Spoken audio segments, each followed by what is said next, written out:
Hello, everybody. Welcome to the basement on this casual hangout stream kind of Saturday night. Hope everyone's doing well. There is a little bit of couple updates here and there to talk about, but not a whole hell of a lot. So we're going to chit chat about that for just a little bit. Got a couple of videos we're going to react to. Mostly, we're just going to hang out and shoot the shizzle. Pretty much what we're doing tonight. So fill your cup and light your smoke because it's time to get nerdy casually.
Greetings, everybody. Welcome to the basement on this Saturday night for this nice casual stream that almost no one's going to watch the replay for, but oh, fucking well.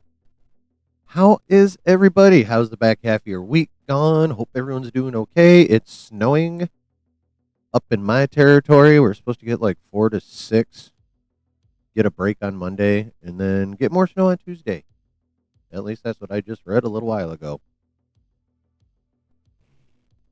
I am not ready for this bullshit. Well, I'm not ready for this bullshit, but to be real, I'm never ready for this bullshit.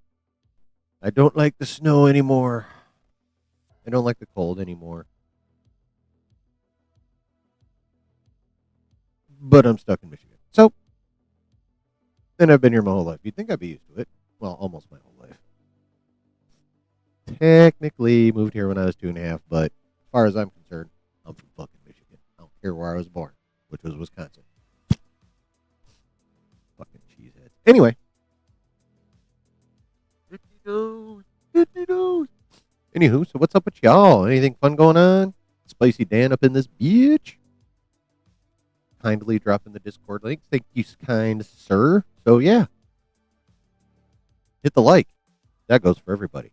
And if you're new, hit sub, hit the bell, join the Discord. We have fun around up in here in the basement. It is where nerdy things do happen. Yes. Yes, indeedy. Yep. Actually, I haven't looked at snow out. Last time I looked, it wasn't that bad yet, but it is literally supposed to snow all night and into the morning. So, Chilling gets to shovel tomorrow. Yay. Not thrilled. But oh well. It is what it is. And what it is something that has to be done.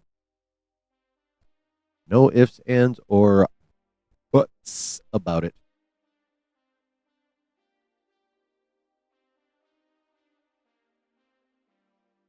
Ooh, that's better. Executive Judge. Oh, dude, that's not a problem, man. You never have to apologize for missing a stream, ever. I mean, life be life. You got to do what you got to do. And hell, even if you're just like, you know what? I just don't feel like watching a fucking stream tonight, then that's cool, man. I get that way too. It's okie dokie. Just as long as you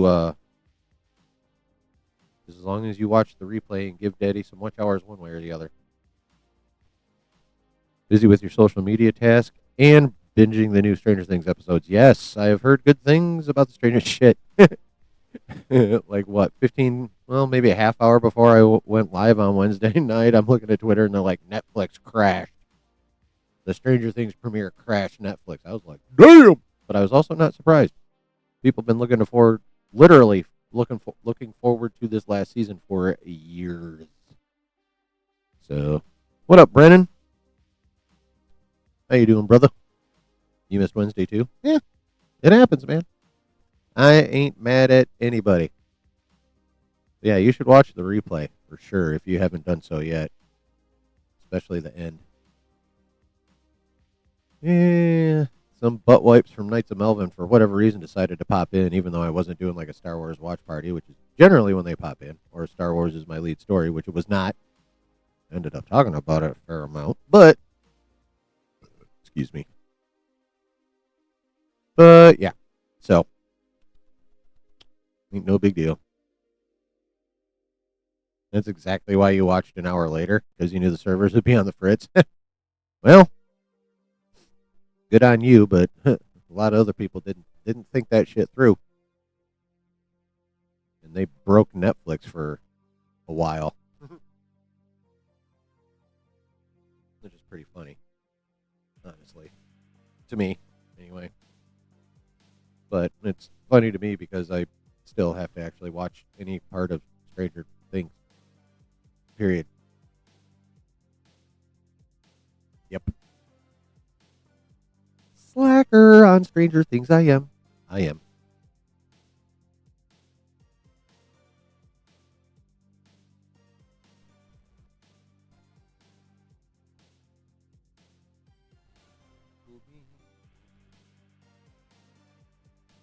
Yep. So how are you guys doing? How you doing, Brennan? How you doing, Judge? Guys doing all right? Hope you're doing all right. Anyone else getting any of this bullshit winter storm that's rolling across the nation, I guess? I was reading something. Oh, yeah.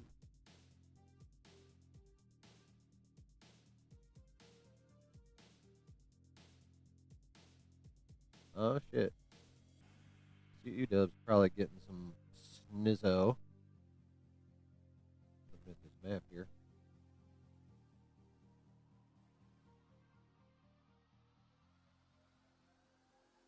Yeah, yeah. And I was reading, so first they named this storm, like, I forget the name of it, starts with a B. And then I'm like, okay, well, good, that'll go away at some point. And then there's supposed to be another storm right behind it on Tuesday. Bunch of bullshit, man. Bunch of bullshit. Bunch of bullshit.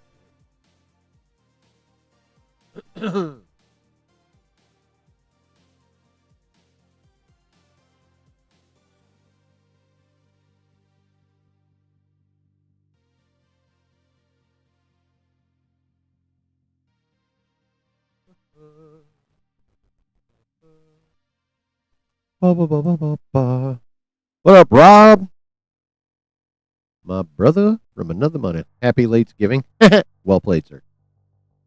Well played. How you doing, my guy? Miss you as always. Yep. Yeah. So we're going to talk about a couple little news bits, a couple little things that are actually somewhat new. Just a couple of them, though. Then I got a couple videos teed up that I think might be fun to watch and react to. They are nerdy, of course.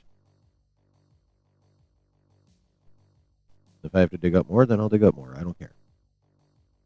Yeah, we're just chilling tonight for the most part, guys. Actually, no, I take that back. We're just having a casual stream. I'm chilling. It says so right in the fucking name. You. All right. Well. Okay,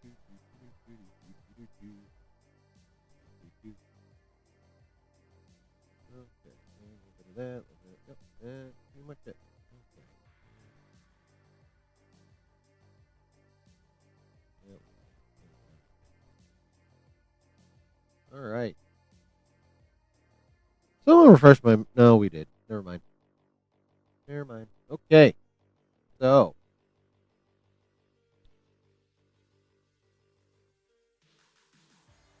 all right. First, quick little Dilio up first. And we're going to be seeing a bit from this guy tonight because he posted some shit. I actually had to correct this motherfucker on a couple things, and it's hilarious. Now I've got the proof. Anyway, item number 1. This is according to the Beyond Reporter. It appears that the Doomsday trailer will not feature any action scenes. It will be a dramatic trailer, apparently. Okay, so, what up, Brooke? How you doing, brother? So quick thought on that is, what the fuck?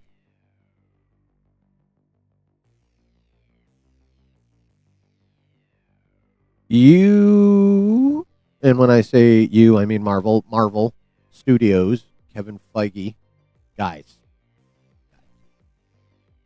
This bet not be true. Why, you may ask? Well, considering the state Marvel is in, despite the fact that their last 2 movies were actually good, Thunderbolts and F4, for what, 3-4 years between a lot of some of the movies and Disney Plus, Marvel's been kind of ass, and they know it because they've been making changes, but most of them have not yet, most of them haven't taken effect yet. Most of them, we're still kind of waiting for like the dopeness that they said they're going to be bringing to us yet again. So when you consider their recent history is poopy, if this is accurate, and the first trailer for Doomsday, the introduction to Doctor Doom, since he's had one post-credit scene to set up, not having any action scenes in is pretty goddamn dumb. You need if this trailer is basically like the first real introduction to Doctor Doom, you need to be showing Doom in all his badassery. This trailer needs to be the opposite of no action and dramatic. It needs to be chock full of Doom doing very, very, very doomy things to many, many people, or at least to a lot of objects.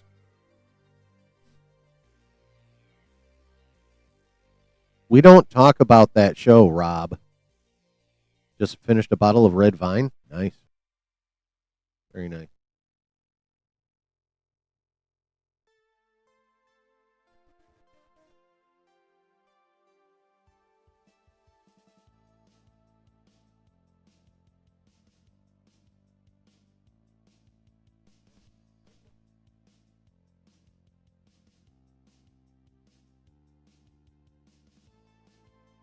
Yo, Rob. You know how you got me this bottle back in March? I had completely forgotten about it, and I was saving it for October. And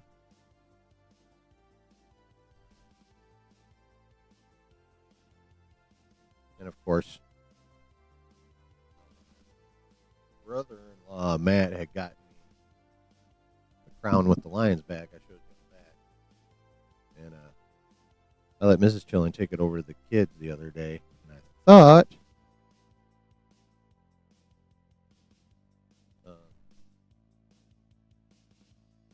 I brought it back, but I didn't. Now I have this to struggle opening. And Doom in the comics that I read was more speaker than an action icon. Oh yeah, Doom definitely does do a lot more exposition than like badassness overall. 100% true. 100% true. However, Um,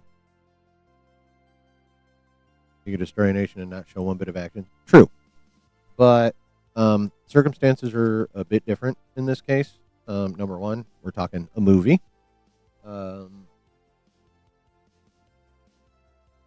Number two, as I stated earlier, we've had next to no setup for Doom, and the general audience probably doesn't know too much about Doom. And since this is a big old saga-ending movie,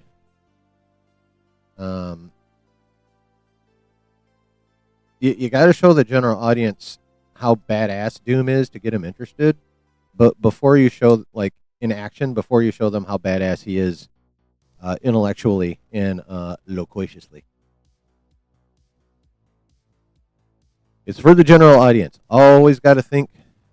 I knew what you meant, Brennan. It's all good. You got to remember. Always got to consider a lot of these things from the point of view of the general audience who is ignorant as fuck. Like, those of us who are at least passing familiar with Doom would be fine with a dramatic trailer. Because we know, we already know how badass Doom is. General audience has no fucking clue. So they must be drawn in. And a dramatic trailer could accomplish that for some. But you know what would accomplish that for most? Doom fucking shit up. Need the general audience if you want $1 billion movie. And let's face it, as much as they're probably spending on this motherfucker, it needs to be $1 billion movie. I need lots of help with that bottle. Actually, mostly it's just fucking perforation. Right, I have a key. Roof!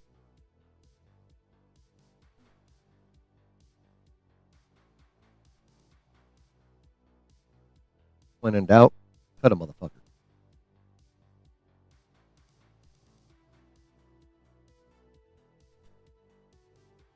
Et voila. It's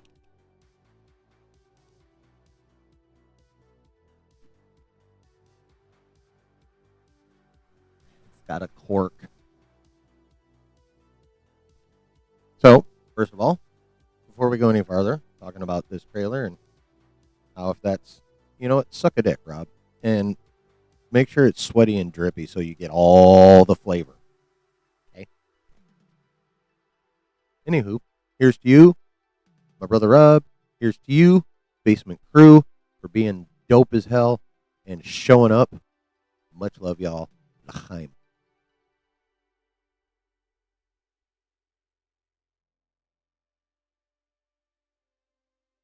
Small batch Kentucky bourbon.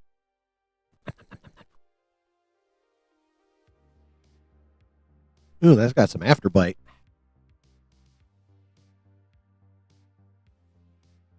Oh, it hits all the right spots going down, though. It's like, tingle, tingle, tingle, tingle, blah! So, yeah. The hell, you mean this? Smoke Wagon Small Batch Straight Bourbon Whiskey. Distilled in Lost Wages, Nevada. From the Nevada H&C Distilling Company. Smoke Wagon Small Batch Bourbon. Gotta love that shit. Did everyone have a good Thanksgiving? I should have fucking asked that before I start bitching about a Doom trailer. That is the smoked bourbon. Yeah, it's the one you got me in March. Remember? And I had been saving it for October when you came up for my birthday and completely forgot its existence. Probably because we had ingested a shit ton of cannabis. So, yeah, that's how that went. And then the crown is at the kids, so that's what that was my next best option. So I cracked it and I sipped it.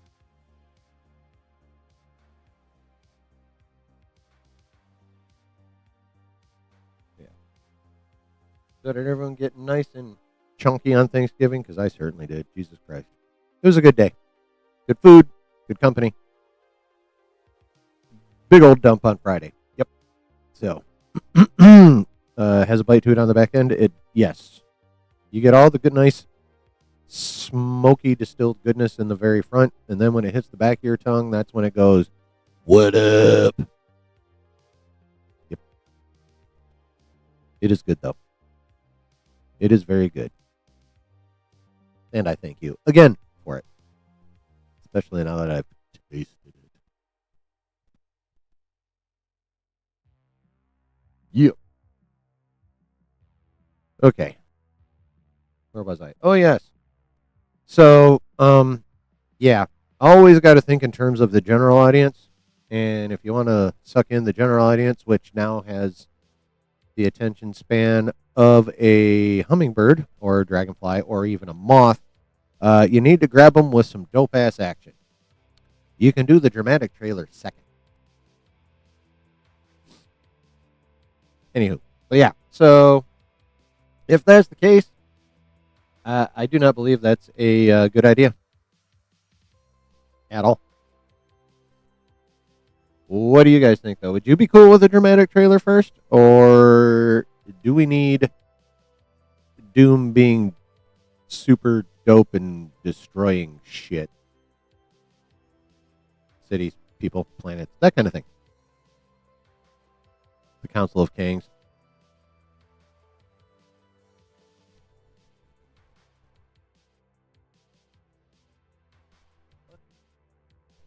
Stop it.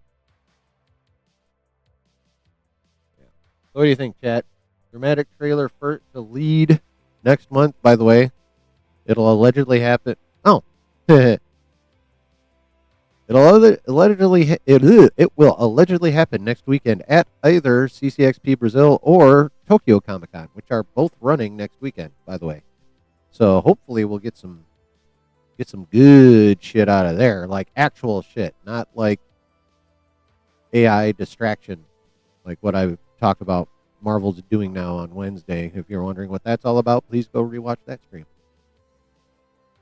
Get all the deets. All the deets. And some Star Wars news, too. So. Any thoughts on the possibility of a dramatic trailer first to lead off? I don't like it.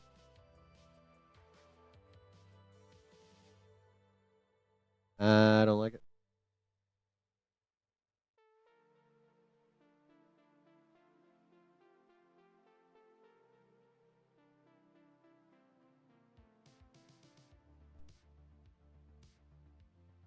Yep.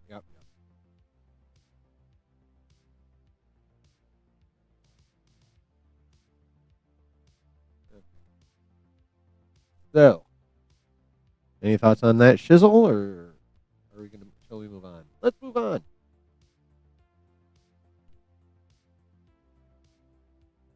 Which one do I want to move on? Okay, so here we go. Here is a rumor from Majestic.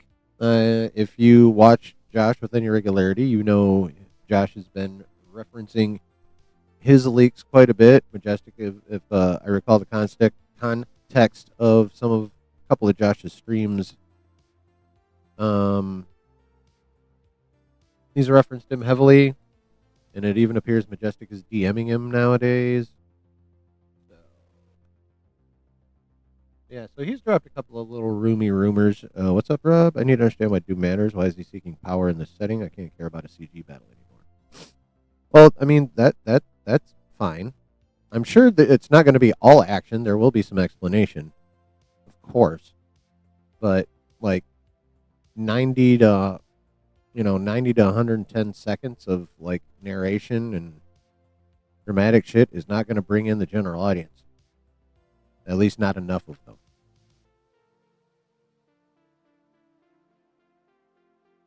You got to remember, the general audience doesn't know shit about Doom. And if you want them to care about Doom, you have to grab their attention. And the best way to grab their attention is to be flashy. Once you got them hooked on the flash, then you can give them the substance.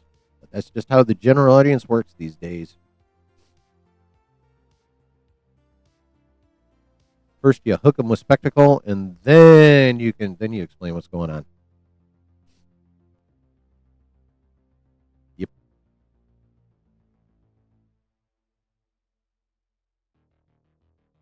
All right. So, first thing from Majestic. This one's kind of interesting, actually. Says, I heard something big about Avengers Doomsday. Take it as a strong rumor for now, but several sources agreed on the same thing. Doctor Doom is going to gain access to the Library of the Worlds. In the movie, this place is basically the forbidden archive of the multiverse, a site that the TVA never wanted anyone to find. What I was told is that the library contains maps, records, and patterns of all the incursions, including those that haven't happened yet. Interesting.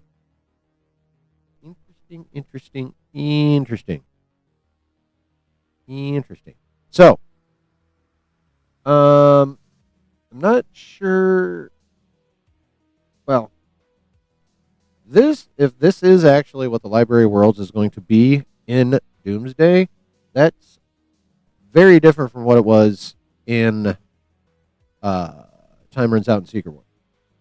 In the comics, Super Bowl trailers will be all bling and boom. Yeah, that's true.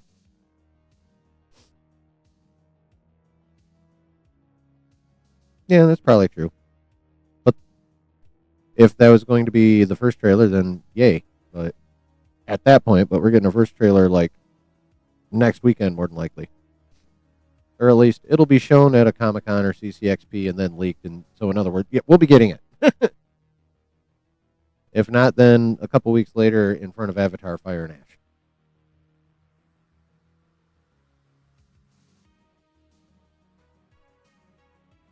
What other trailers are rumored to appear before Avatar? There's a fuck ton. Doomsday. There was talk about Brand New Day, but I think that's kind of died off. Allegedly Supergirl. And then, some other Disney shit like Zootopia or what have you. Well, maybe not Zootopia, but I don't know. Like non-nerdy upcoming projects. But so far as shit that we care about, Supergirl, Doomsday, and there was some chatter about Brand New Day, but no one's sure about that anymore. Yeah. There was a list, but I think I accidentally unbookmarked it because I'm smart like that. Yeah. So yeah, in the comics, the Library of Worlds was a dimension that could be was like kind of all very similar to how the MCU is treating the quantum realm. The Library of Worlds was a dimension accessible from all the universes, but technically part of none. And you could use that to go from universe to universe and do what you needed to do. It was also the headquarters of Rabom Alal and the Black Swans. And in the comics, Strange and his Black Priests found out that Rabom Alal was using the Library of Worlds as his headquarters. So he's like, well, this dude is Rabom Alal, the Destroyer of Worlds. I got to go fuck this dude up. Attacks Library of Worlds. And the Black Priests get annihilated. And then it looked like he was going to, except the Black Swans stopped attacking and it's like, Rabom Alal wants to see you. So they take Doctor Strange to go see Rabom Alal, and lo and behold, it's fucking Doctor Doom, who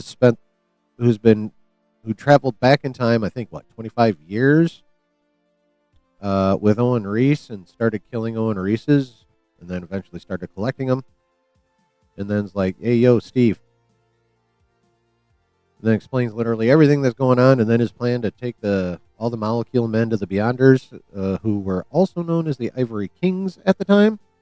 And then, yeah, he blew them up, siphoned all their energy off, stored it in the Molecule Man, and then grabbed up a bunch of chunk of all the blown up universes, created Battle World, and then Secret Wars. In summary. Now, according to Majestic, they're adept, and again, this is the MCU. They never, ever, ever, ever, ever do a one-to-one adaptation.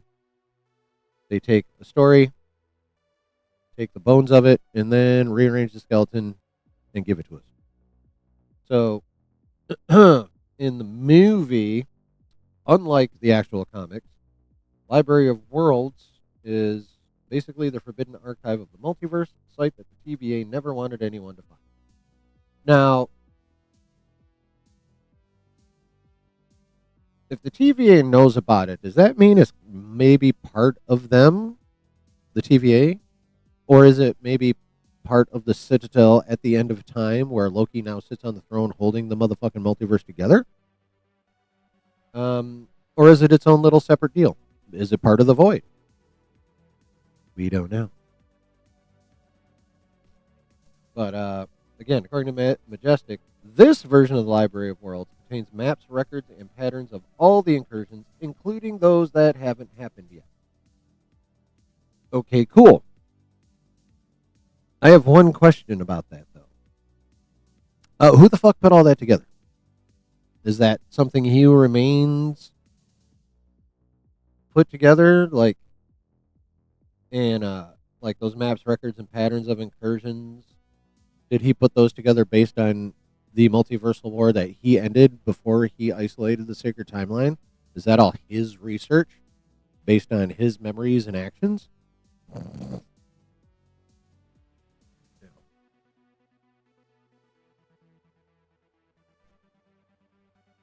It's interesting. I don't know how I feel about that kind of adaptation of the Library of the Worlds. I think it's kind of cool, but the explanation of how it has maps, records, and patterns of all the incursions, including the ones that haven't happened yet, that's going to take a little explanation. Lucy going to have some explaining to do. Lucy going to have some explaining to do. And here's another thing. This movie already has a shit ton of heavy lifting and explaining to do. I don't know that having to explain yet another complex thing like the Library of Worlds and like how they even got this information, especially the patterns of the incursions that haven't happened yet, like that's going to require a little bit of time to explain, so again the general audience can fucking understand it.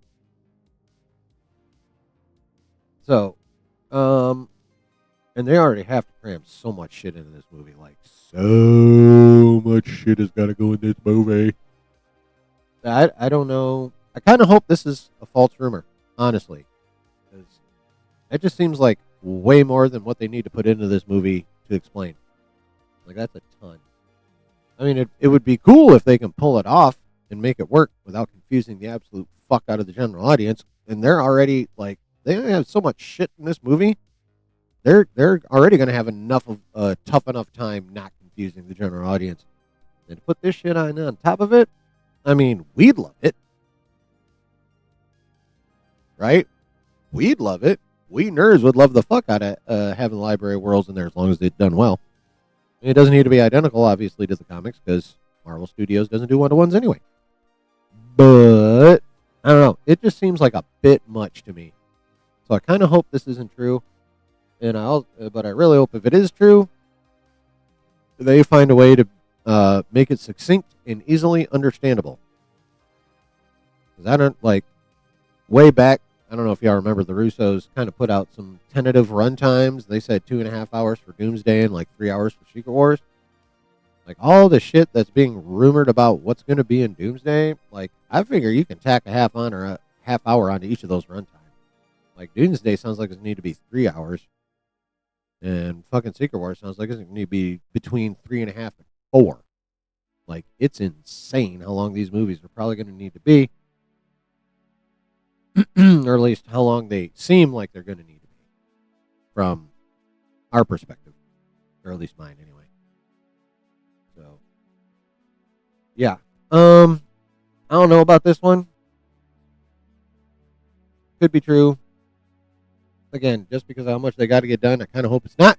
But if it is, I hope they are able to explain it in a way that the general audience will understand and that will not take up too much fucking time. What do you guys think? Think it's real? Does it pass the smell test? Assuming it's real, do you think it's a good idea? How do you feel about this version of the Library of Worlds supposedly being in Doomsday? Let me know, chat. Let me know.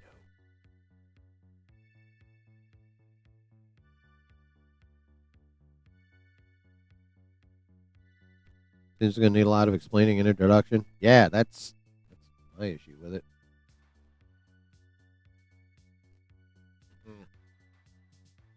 You guys put your thoughts into the comments, and I got to go blow my nose. I'll be right back.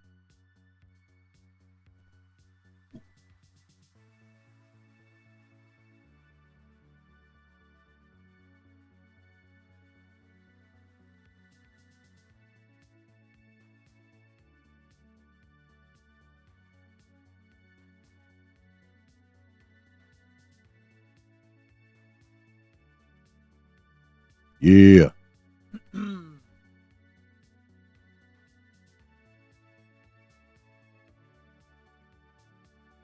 Meh. What up, Spicy Dan? You're saying meh to the Library of Worlds? Kind of inclined to agree with you. Don't know what the Library of Worlds is? Love you, Brendan, but were you not listening?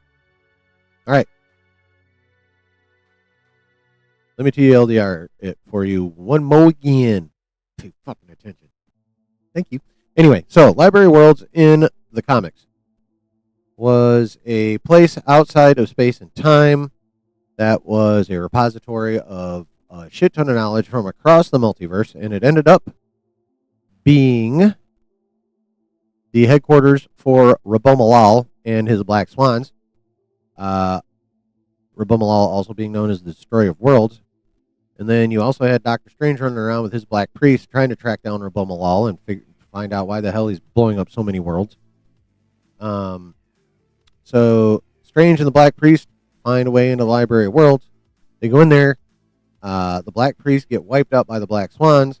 And then Black Swans take Strange to Rabomalal, who turns out to be Doctor Doom, who then explains exactly what's going on with the multiverse, convincing Strange to partner up with them. They grab a fuck ton of Owen races, go face the Beyonders, who are also known as the Ivory Kings, blow them the fuck up, shove all their energy into the Molecule Man, who's basically an energy battery, and then Doom uses said energy to grab chunks of what's left of the multiverse and slam them all together in Battle World, and then poof, we have 6 issues of Secret Wars.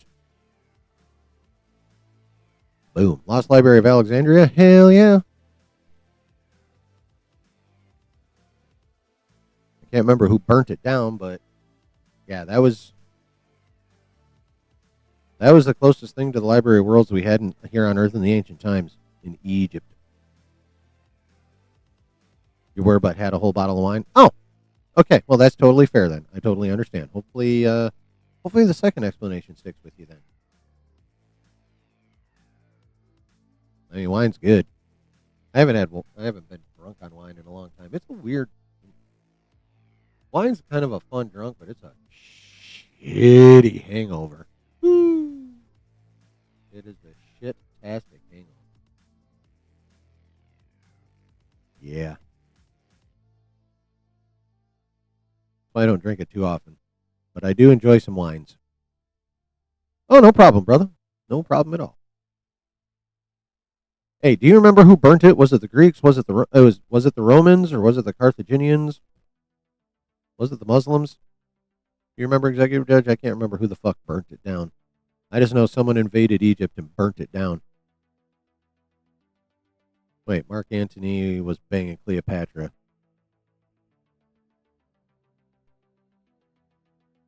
So was it some other group of Romans? I mean, it could be. Maybe that is where Hickman drew his inspiration from for it when he was writing Time Runs Out, Avengers and New Avengers, that kind of thing. Could be where he got the idea. I don't know if anyone's ever asked him. You should know about it from a Scrooge McDuck comic? Hey, man. Been craving wine, second bottle in 2 days. I mean, hey, whatever works for you. As long as you can get up and go to work the next day, don't matter. Talking about the Parthenon? No. We're talking about the Library of Alexandria that got burnt up by somebody. And we are also talking about the Library of Worlds. And a rumor from Majestic that it's going to be adapted into Doomsday, but it will not be anything like the comics. It'll be, it'll have maps and shit, and patterns of all the incursions, including ones that have yet to happen. So have fun explaining where all that material came from. The only thing I can think of is He Who Remains compiled all that and aggregated it all together based on the multiversal war he ended before isolating the Sacred Timeline. That's about the only reason I can think of for that information, where that information may have come from. Library of Alexandria, yes.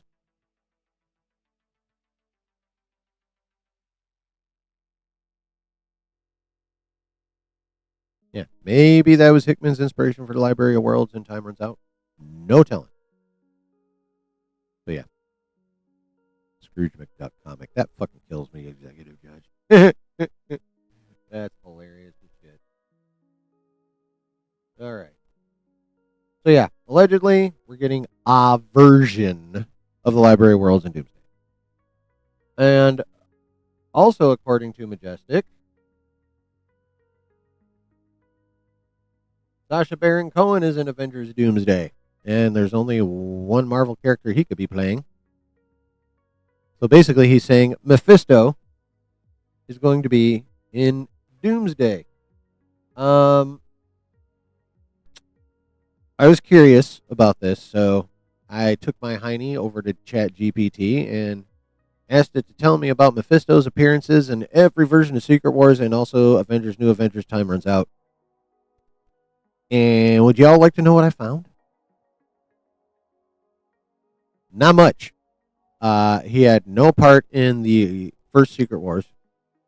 He was in some tie-ins to Secret Wars 2, the other one in the 80s. He appeared once in Hickman's Avengers New Avengers, and that was when Strange went to him on his quest for power, and Mephisto said no, and that was it.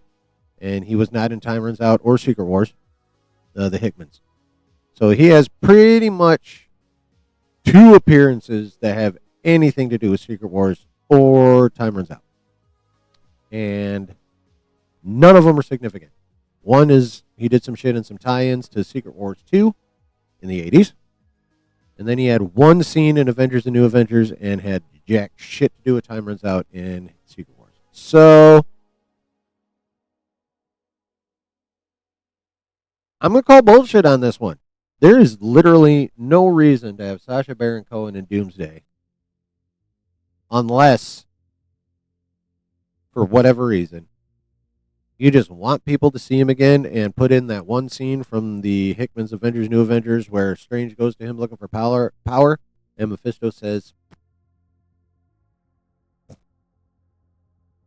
because in the comics, that is the extent of his involvement across any of the Secret Wars stories or their lead-ins.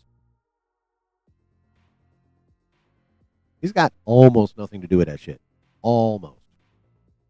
Not completely nothing, but that close to nothing. So I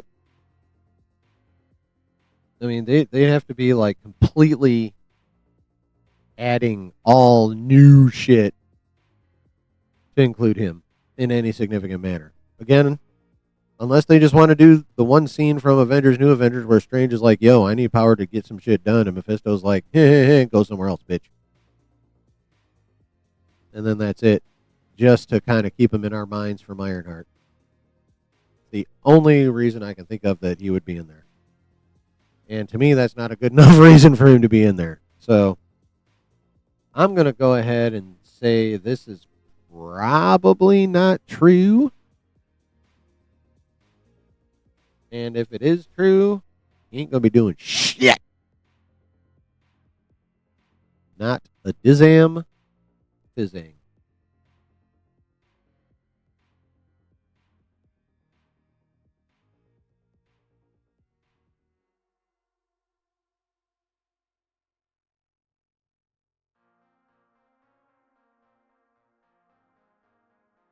Yeah. So what do you guys think? You think Mephisto going to be in that bitch? Or nah? And if he is, how do you feel about it? Let me know your thoughts on Mephisto. Yeah, that was lame. Fucking deal with it.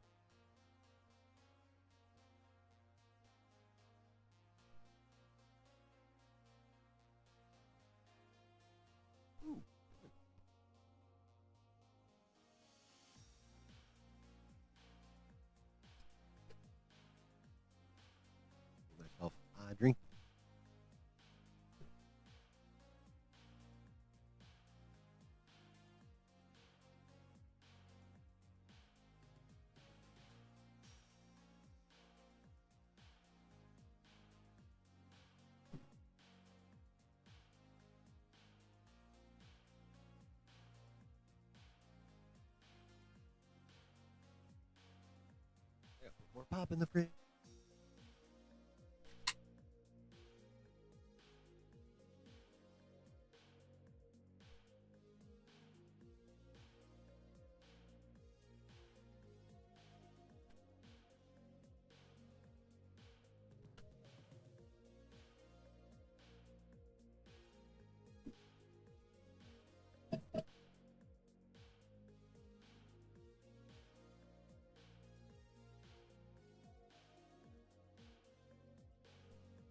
Hell yeah. 50-50 on Mephisto appearance.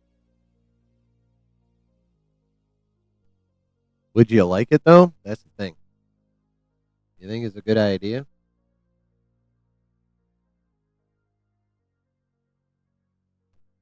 I'm not so sure it's a good idea.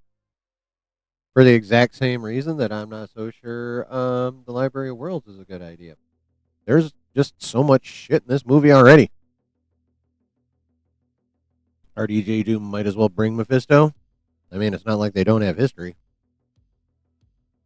But again, it'd be now, as I've said, the MCU never does a 1-to-1. So based on that, they could bring him in. But again, in this guy's opinion, it's just one more thing that they'd have to explain that they really don't have the time or the room to explain in this movie because they already have to have and explain a crap ton. As long as it doesn't feel shoehorned in, I can see it working. I mean, that is fair.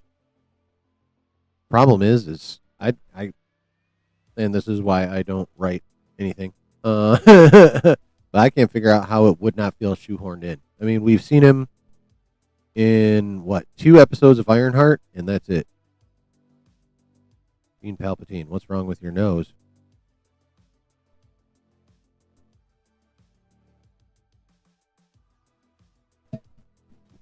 Nothing. What's wrong with your nose?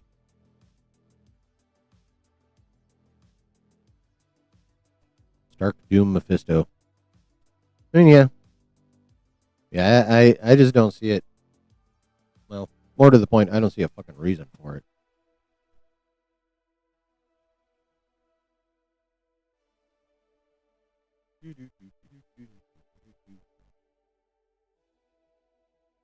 Sounds broke.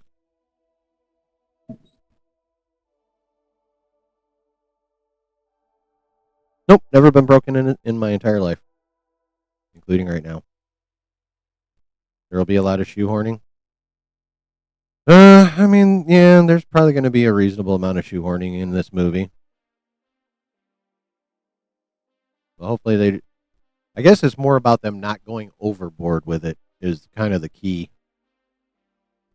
Excuse me. And I feel like the Library of Worlds, even though it is dope as fuck in the comics, I feel like that would be excessive, and I feel like Mephisto would be excessive. Yeah, maybe it's the baldness. Um, last I checked, the amount of hair on your head has absolutely nothing medically to do with your voice or your nose. But something tells me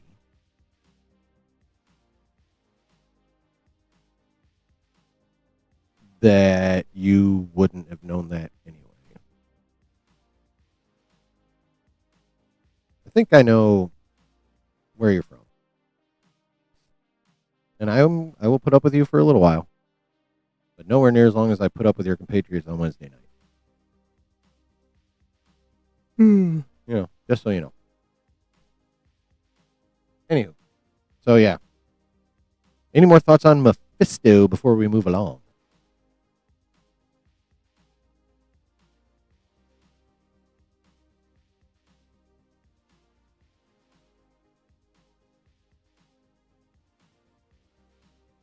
Yes, no, maybe so.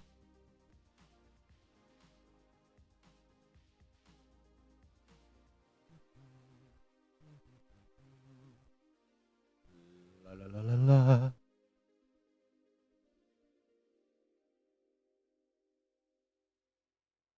Alrighty. we are now going to go back to the Beyond Reporter. Although in this case, well, you'll see. So, this is kind of funny.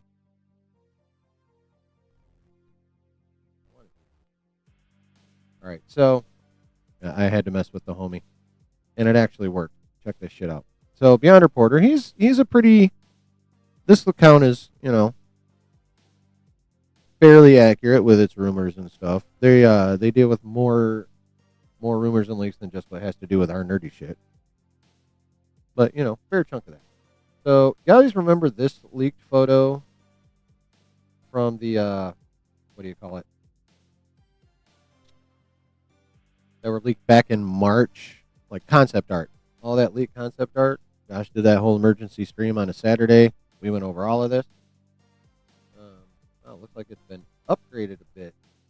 We got us a Doom. I'm guessing that's a Sue. Strange. Reed. That looks like Yelena. But main point being, he said this was Doom's Castle and Avengers Doomsday. I'm like, hey, this is Battle World. And lo and behold, he puts out a new version of the post. Doom's Castle and Avengers Secret Wars. Yeah, that's right. And so, of course, I had to do this. Have I ever stolen copper wire? No. But it's beginning to appear that you spend a lot of time around lead paint. So I just thought that was funny. I'm like, no, bro, that's Secret Wars. Or that's Battle World. And then he fixed it, which is hilarious to me. And that's not the only time I got him today, folks. See, I'm just bullshit and bragging right now, but this is still funny as shit. That's not the only time I got some. He fixed it. And then he did it here, too. Hulk family in Avengers Doomsday. So I had to correct him again. The first, Secret Wars. Second, and this is Maslany, as in Tatiana Maslany, wants nothing to do with Disney. Maybe they'll recast. If they're smart, they'll just let that iteration of that character fade away and bring her back in a better way. First of all, what do you guys think about that? It's been reported a couple different times that Tatiana Maslany, especially after the Kimmel shit, was like, nah, fam, I'm good with these motherfuckers. Now they could back up a Brinks truck and change her mind. Not unheard of. But Donald Ortiz. Oh, you're back. Goody. Yeah. So, and she said it publicly. She's like, I'm good with these guys. Again, mostly due to the Kimmel shit. But I'm totally fine with that because that show sucked. They didn't do that character any kind of justice. Have to support the meth addiction. I'm sorry to hear you're addicted to meth and that you have to steal in order to pay for it. Have you ever heard of Suboxone or Sublocade? Ask your doctor. They're helpful.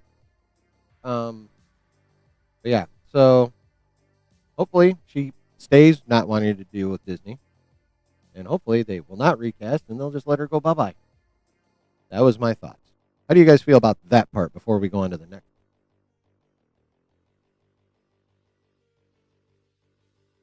How do you guys feel about that? Do you want them to recast She-Hulk? Have I ever considered chilling somewhere other than the basement? Not really. And evidently, you don't seem to mind chilling in the basement either because here you are!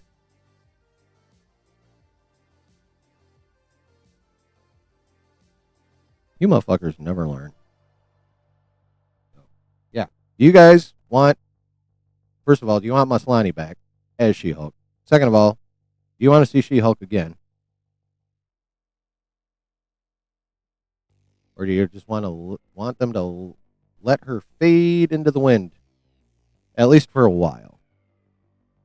Maybe bring her back in a better way, like, halfway through the Mutant Saga or some shit.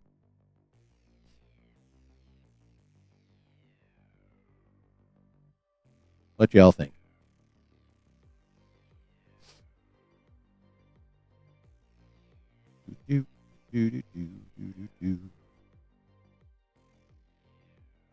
My eyebrow ring indicates I love men.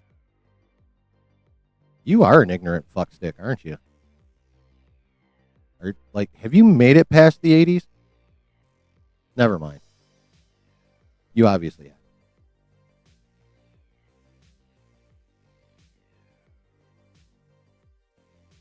There are plenty of dudes with eyebrow rings that love the pussy, including myself. That if you said that to their face would probably pound you into the ground like a tent stake.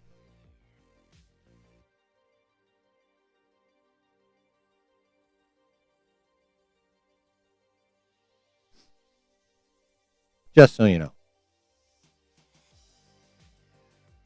More than likely, I'm one of them. Just so you know. She ain't a bad actor for She-Hulk. I mean, that's true. And it's not her fault that show sucked. I mean, I wouldn't mind her coming back again down the road. But they would need her character was written terribly, 100%. Why do you love men? Why don't you? I love my dad. He's a dude. Do you not love your dad?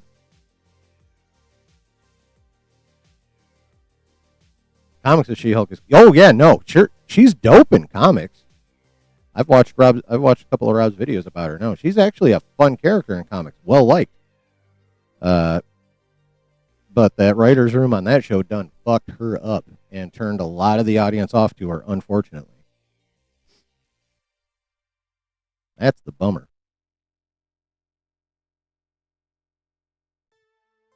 So you don't love your father. That's a shame. I'm going to have Deadpool if not for the She-Hulk comics. Now, see, that I did not know. But that's cool. Love to see She-Hulk in the right way. Yes, that's the key. That's the key right there, Brennan. So, yeah, but they have to let much more time pass. I think before they bring it back. I hate that this shit gets convoluted. Yeah, it'd be much easier if it was straightforward, but unfortunately, Marvel shit the bed for the last 4 years, and there's really only one way out of it, and that's to get convoluted and then blow everything up and do the reset. They've backed themselves into a corner. Okay, well, maybe you had an uncle you were close with.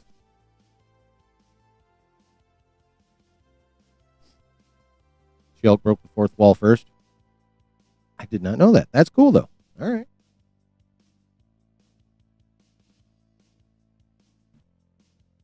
Yeah, I'm sure it was done a much cooler way in the comics than it was in the show. I'm not sure about it, but I'd be willing to bet on it. That's more accurate. No comic sweaties cared. That's good. They probably did a better job of it in the comic than they did with the show, I would imagine. Yeah.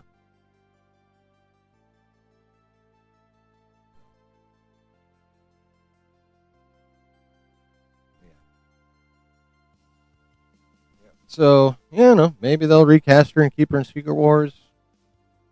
Who knows? Well, I'll tell you who may know.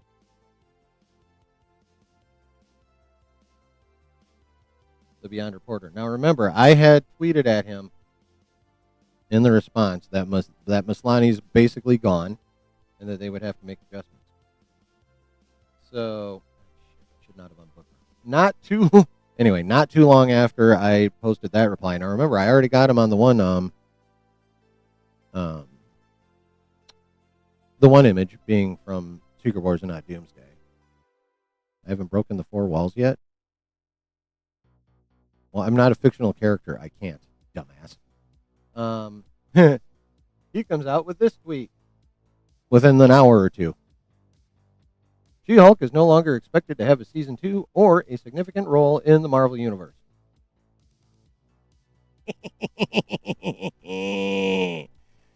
Oh, man.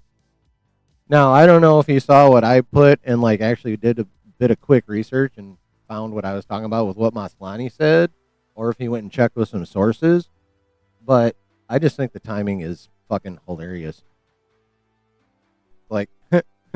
I got him on the first image, and he changed his shit. And then I let him know about Tatiana Maslany, and now we got this headline. Oh, man.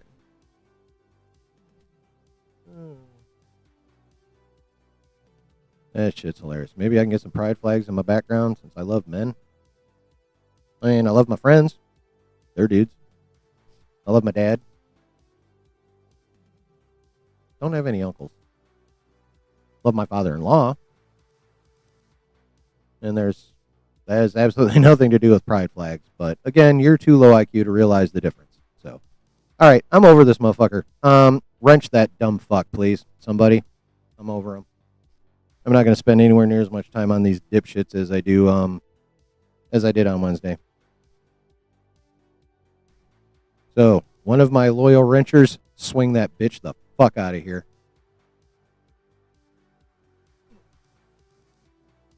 But yeah, that's funny. I corrected him twice, and then he corrected his tweets twice. Don't worry about it, Brennan. He's got his head so far up his ass, he doesn't know what shit smells like anymore. All right. Am I going to have to get Thanos on this bitch and do it myself?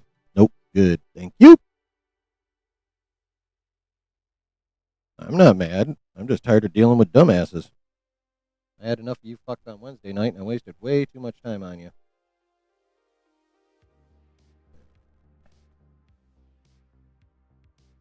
You're gone for a day. See ya, bitch.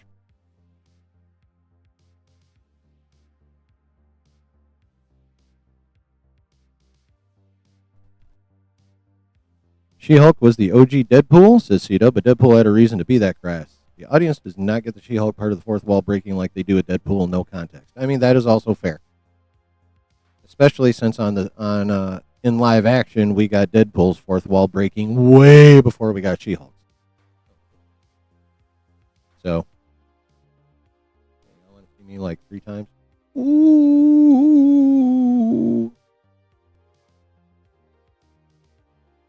Hey, look.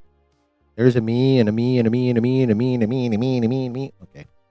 I'm done with that shit now. Anywho. But yeah, no, that's a really good point.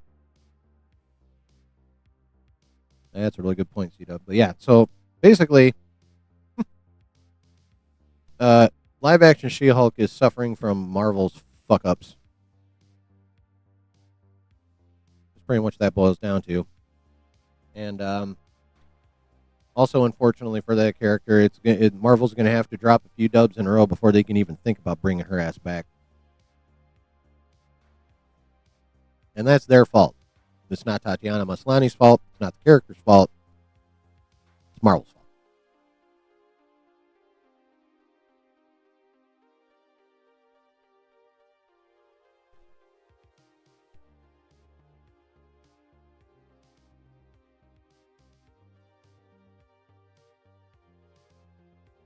Anywho, I just thought that was hilarious that I corrected someone who's like way more connected than me and that they fixed their shit due to what I told them. That's just fun. And, if I'm being perfectly honest, it's, pretty gratifying when that kind of shit happens. But, of course, I'm needy like that. So, like, validation is great for me. I love validation. I need validation. I crave validation. And I got it twice today, so that was pretty cool. So, yeah. Any final thoughts on She-Hulk becoming very, very background, practically unseen for quite some time? Any more thoughts on that?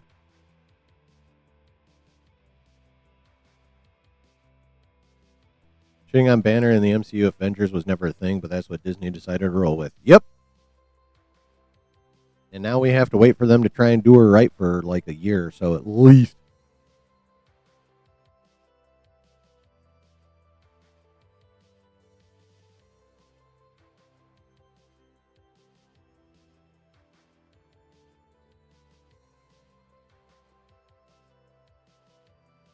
Yeah.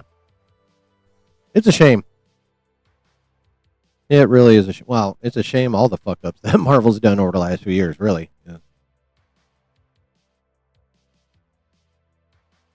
Uh, Rob says the switch from Kang to Doom screwed with all the pre-planned setup that was thrown at Kang. Unlike Thanos, Doom has a lot to do in one movie because of the Kang fiasco. Actually, I'm gonna be like, actually, they are adapting a lot of what they were going to do with Kang with Doom. They're actually not changing that much, believe it or don't. And obviously, they got to change some.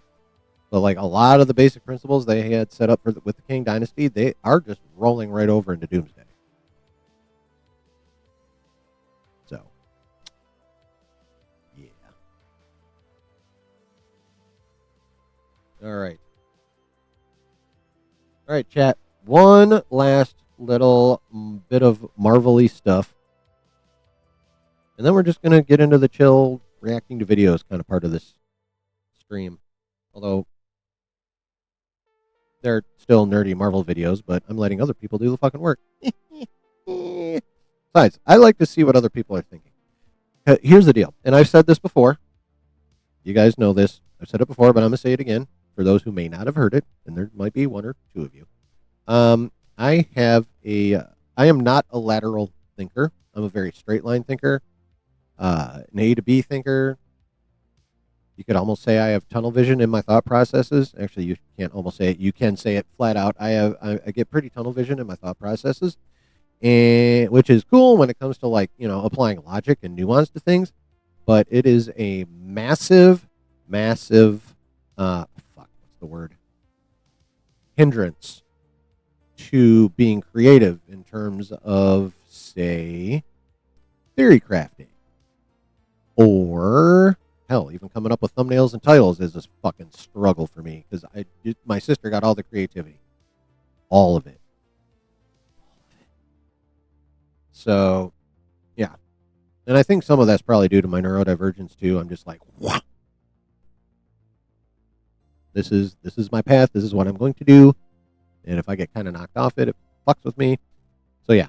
Not a very creative person. So, what I do is I like to listen to, multiple other people put forth their theories, and I take all of that shit into consideration, and then I apply like my strict logical thinking to it and go with what I think is true. So I aggregate, I evaluate, and then I decide. Basically, is what that boils down to. I don't really come up with shit on my own, except for very, very rarely, I will get a moment of inspiration and be like, oh, holy shit. And like, I think in my entire time I've been doing this channel, it's happened like 3, maybe 4 times max, which is a shame, but is also facts. And that's just kind of how I have to roll. So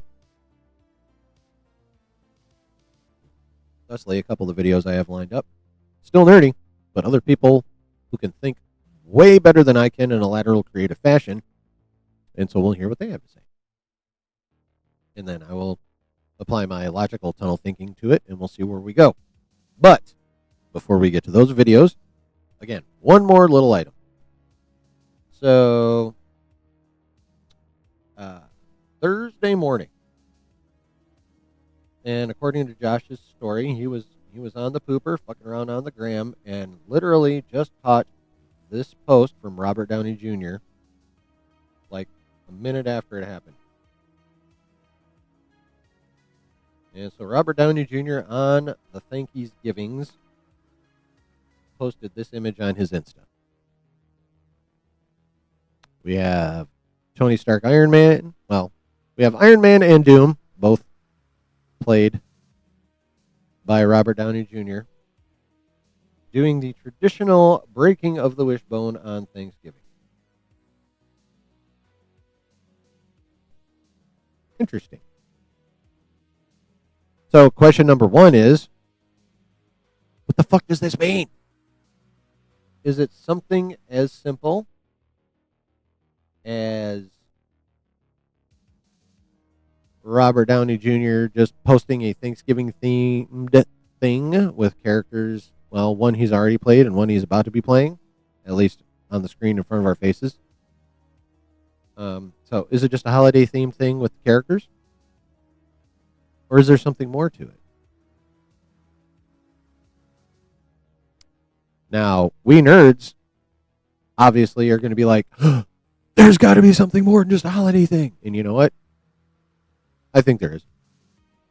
I mean, we already had the birthday card with him with the floofy hair in the mask, in the Doom mask with no mouth. And then we had the picture on his birthday with that same exact floofy hairstyle. And then we got that rumor a couple weeks ago that there's going to be multiple Dooms from RPK. And that one of them is going to have be wearing a mask with no mouth, which again goes back to that birthday setup for RDJ, where it showed a Doom that looked exactly like that.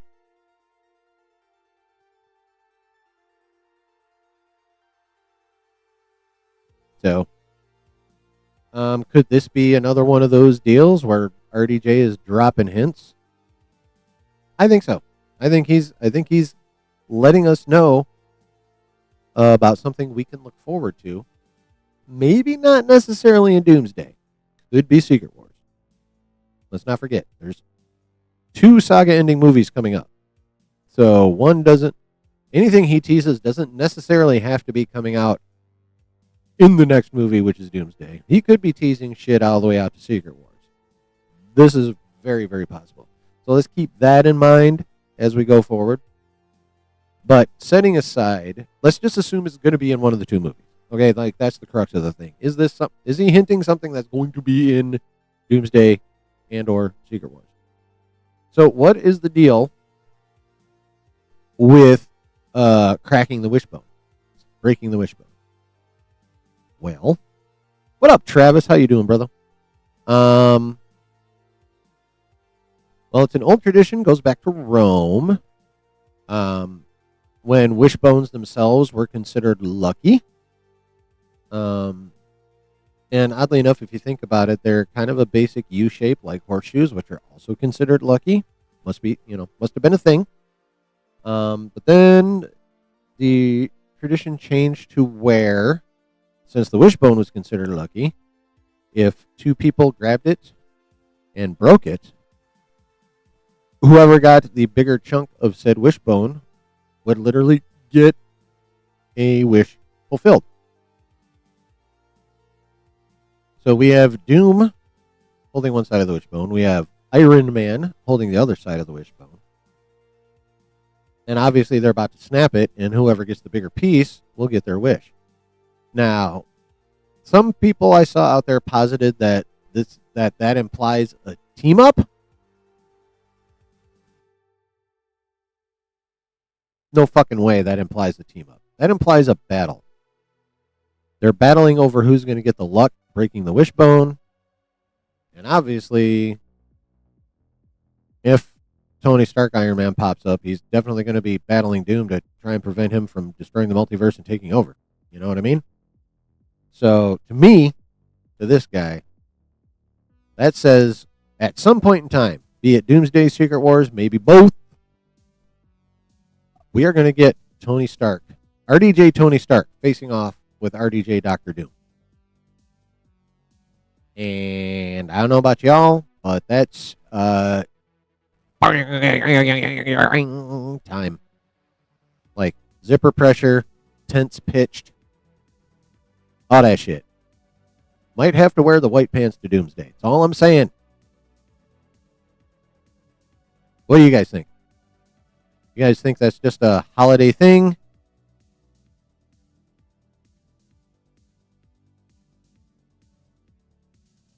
Or do you think there's more?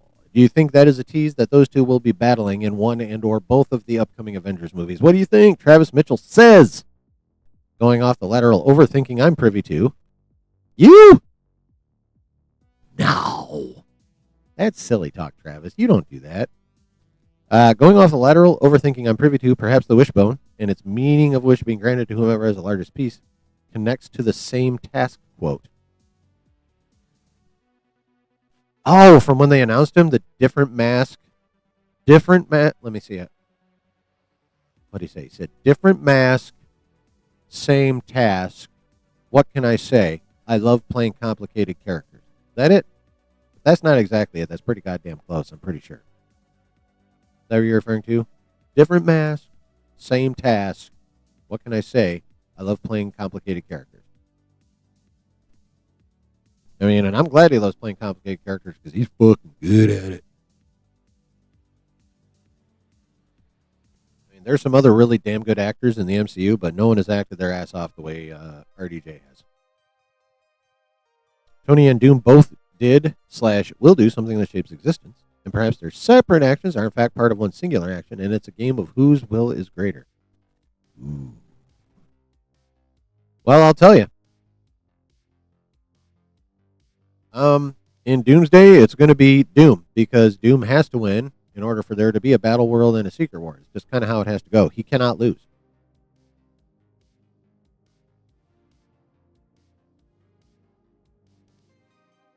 He cannot lose and there still be a secret war.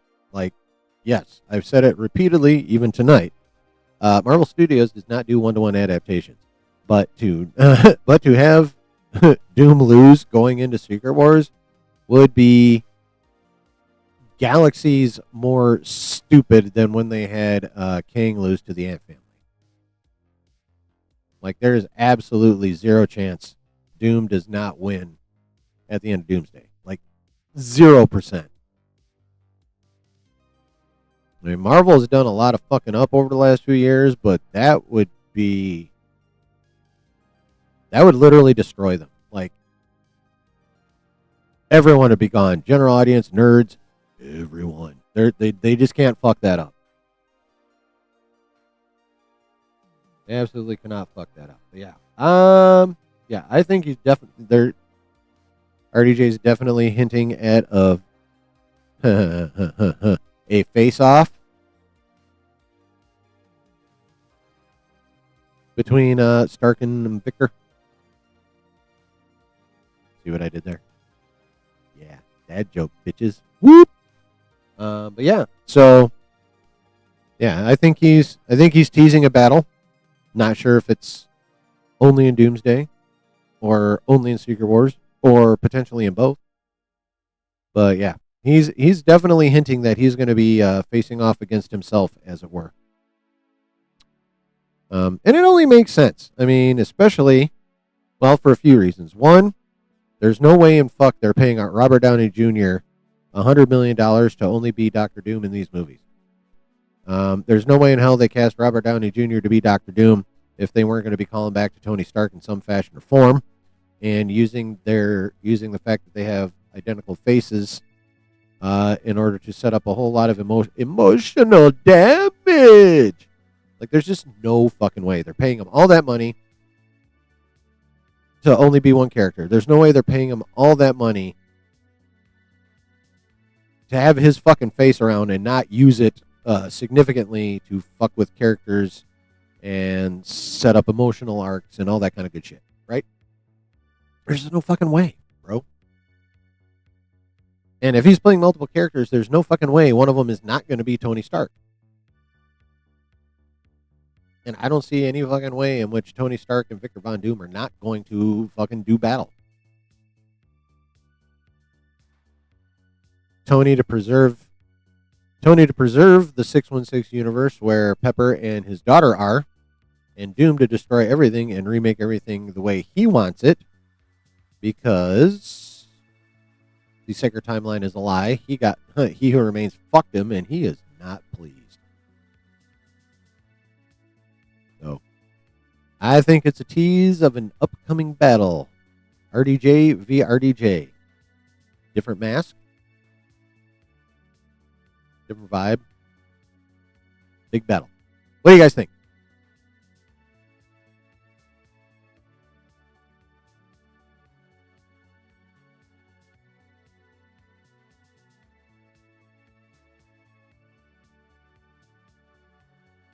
What say you, chat?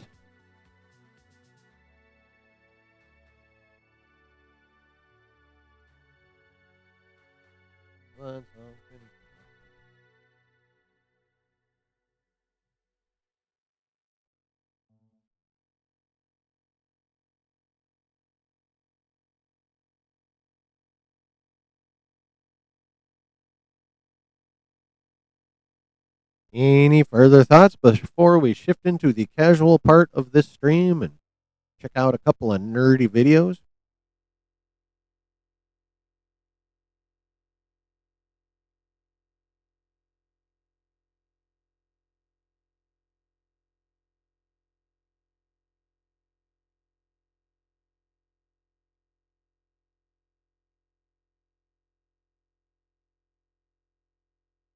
Any more?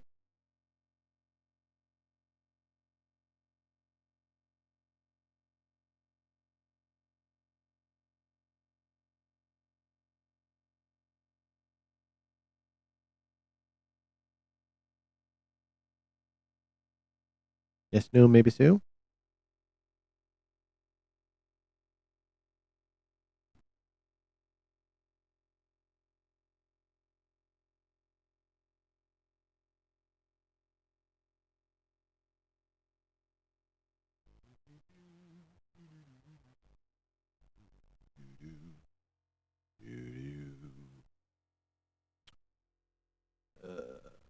Travis says there's also featured a lot of speculative usage of the letter A. Ryan Reynolds' post, the Russo's post, and now this wishbone. It being shaped like an A could be the Avengers being split. Ooh, I like where you're going with that. There's only one problem, and that is that the Avengers are already kind of split. We have technically two teams of them now. I mean, they've never really gotten together since Endgame, if you think about it. Like, we have not had a set Avengers team per se since Endgame. And now we have Sam and whoever's going to end up on his team. That's really only speculative right now who's going to be on there. And then we have the Thunderbolts, aka the New Avengers with a Z. Um, so yeah, the Avengers have really been split since Endgame. I mean, they were split after Civil War, then they came back together for Infinity War and Endgame, and now they're all kind of doing their own fucking thing these days, and they have been since Endgame. So I mean, unless that's a callback to what's already happened, which it very well could be.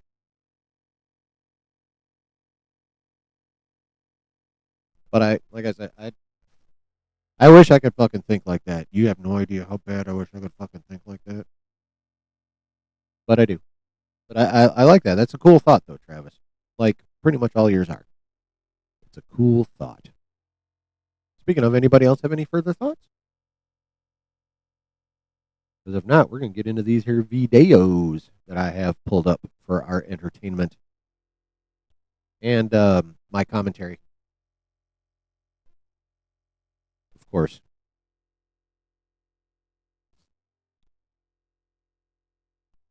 Once that A-shaped bone is broken into two, the only way it can be brought together is an X.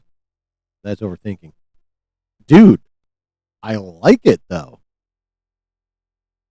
Yeah, that's fucking facts too. The only way it can be brought. Okay, so yeah, like snap the Avengers, they kind of move to the background. X-Men kind of take over. I mean, that's the way it's supposed to be in the next saga. The mutants are going to come to the foreground. The Avengers are going to kind of go in the background. They'll still be around. They'll definitely still be active. Probably get their, especially in the big crossovers, because I mean that's been Feige's goal from jump. It's why he's doing the reset. He wants all his toys in one box so he can take out who he wants, mix them how he wants, and just do whatever the fuck he wants. And since we haven't had X-Men in the MCU yet, despite a couple of hints here and there, we have not. Um, yeah, that actually makes sense because that's the way it's supposed to go. X-Men will be the prominent team. Avengers will still be around. They'll still come in for some big crossovers here and there. Maybe even get their own movie here and there as well, self-titled movie. But yeah, the X-Men are going to be front and center. Avengers kind of in the background. Probably both the Avengers and the X-Men will be dealing with cosmic shit, I would imagine, because they're supposed to, the big three, the big three areas the reset's supposed to handle is cosmic, terrestrial, and supernatural. So, I cleaned the cat piss out of my carpets yet. My cats are all disciplined, and they all use the litter box. Darth of Disabilities. Does that mean like you're in a wheelchair? That's kind of a bummer. But there's absolutely nothing wrong with being handy capable.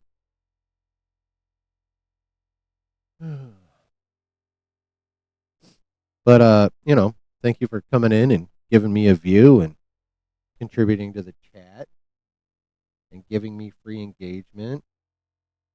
I really appreciate that. But also, I'm not in the mood to deal with you fucksticks tonight. So, see you next stream.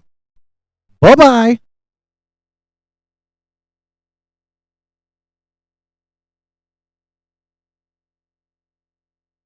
Oh, and if you're still listening, carry this message back to your boss for me. Tell him to quit sending his dumbass lackeys, and if he wants to fuck with me, tell him to bring his own sorry ass here. I'll give him all the attention he wants.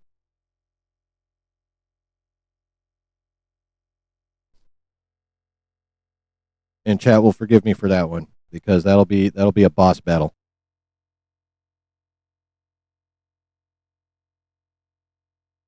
Anywho, but yeah, that I like that thought, Travis. That is pretty dope.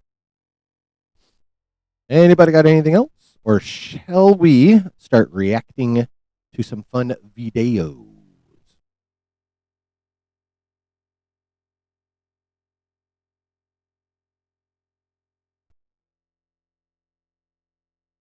I wonder if they're going to keep sending buttwads in here. I wonder how many of them are going to be coming in under alt accounts.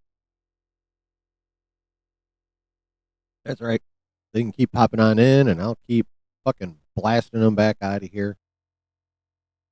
Like my name is, well, whoever fucking hit the most home runs in MLB this year. I don't know. Anywho, who did I piss off? Nobody that I'm aware of. For whatever reason, Knights of Melvin have decided to come in here and troll. Also, what up, my guy? How you doing, Jay? I mean, that's fine. If they want to come in here, I'll shit on them for a couple minutes. Remind them how fucking stupid they are, and then time them out.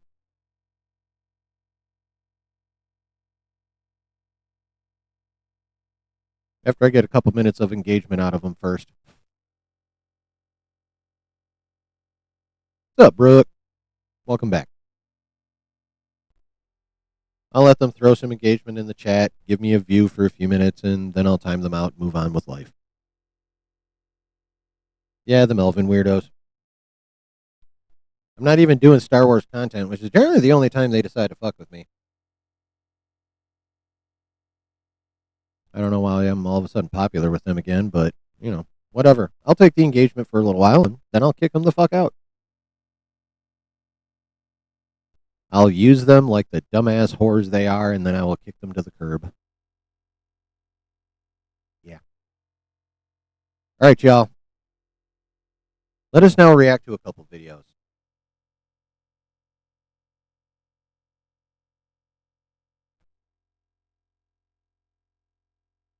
Shit, my headphone wire was caught on something. All right. The first video we're going to watch, you guys have heard of Kinda Culty, right? He puts together some dope-ass videos. We are going to watch one of his most recent one. It's titled Russo's Confirmed New Doomsday Leak on Backstory of Dr. Doom and the Fantastic Four. Safe pilot, I can save when I drive safe. Yeah. With USAA Safe Pilot. All right. You guys ready for this shizzle? Let's see what Kinda Culty has to say about all the news that's come out lately. And of course, I will be annoying and pause for comments. Ready?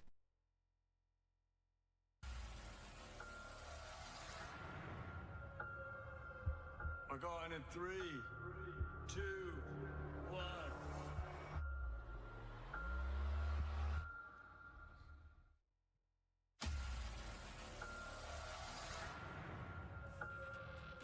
Yo, what is going on, everyone? Hey here. And I'm back as promised with a longer video today where I'm going to dig into a bunch of the different Avengers Doomsday leaks and reports that have dropped just over the past few days and also over the past few weeks. And I did post a dope shorter image. video, or kind of shorter video, back on Friday. Just enjoyed your where I 50th broke down a yesterday? bunch of stuff that will be Hey! Avengers Doomsday Welcome to the club, brother. Welcome to the club. Half a motherfucking century on this planet, 50 turns around the sun. How sore are you these days? Yeah, that's fucking dope, bro. Happy motherfucking birthday, Griff. Birthday cakes in the chat, y'all. Show Griff some birthday motherfucking love.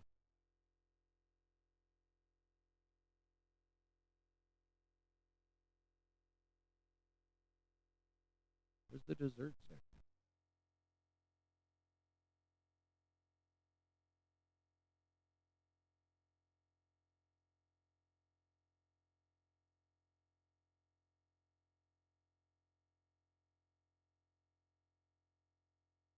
Oh, fucking fruit. Why does the emoji selection on fucking on the PC? Where's the goddamn cake?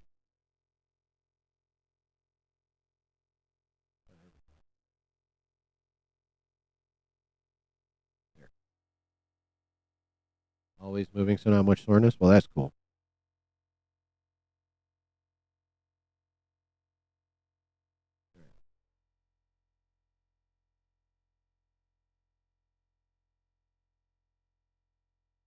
There you go. Show Griff some birthday love. So, you still have your theory for why Doom is RDJ that you haven't heard anyone say and would actually bet money on it, but you'll keep it to yourself. Are you in any of my social medias? Because if you are, fucking DM that shit to me because I want to know. I won't broadcast it if you do not want to broadcast. I won't talk about it. I won't say shit. But I want to know, so tell me. Please. Anyway. So let's see what wisdom Culty has for us. Regarding Damson Idris and his likely new role as the new Black Panther that we will see in that movie, and which Black Panther he will be playing, and which universe he will be from, and how it'll tie into the larger plot of the movie. So before we get into it, I just wanted to mention that real quick. If you haven't seen that one yet, you should check it out. It's linked in the description down below. But before we get to the Doom stuff, since we're going to be talking about leaks and everything in this video, I wanted to bring up all of these image leaks or supposed image leaks that have been flooding social media the past week. Because even though the majority of these are definitely 100% AI, I do actually think there's a small handful of them that could be legitimate. Like, for example, I actually think that these two images where we see Teyonah Parris with some of the different X-Men actors, that these two could actually be legitimate. Because for one, those are actually the least likely to be legitimate. if you look at Channing Tatum, the drip on his face actually matches some of the behind-the-scenes makeup images that dropped a few months ago, which would mean that some of those were likely legitimate, including possibly some of the behind-the-scenes Doctor Doom images. But also because if you look at the wardrobe and the costumes that these actors are in these pictures, they appear to match exactly with this official Avengers Doomsday patch that was posted in a behind-the-scenes picture a few weeks ago, where we see these little cartoonish promo images of all of the actors that were confirmed during the Chairs announcement. One more stop, boys. At Meyer, we're all...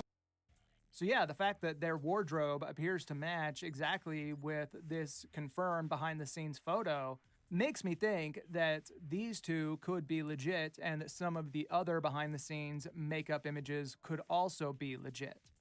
Because you have to remember that makeup artists and the special effects artists, they have to take consistency shots after they've done the makeup for the day so that they can make sure that what they do that next day matches up exactly with the makeup they did the day before.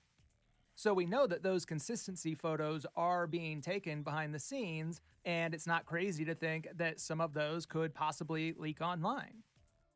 And I think what's probably happening is that some of these possibly legit images are being posted or leaked online, and then people are taking those images and using them as references to feed into AI for AI to then produce other images in the same setting with the same wardrobe that are actually fake.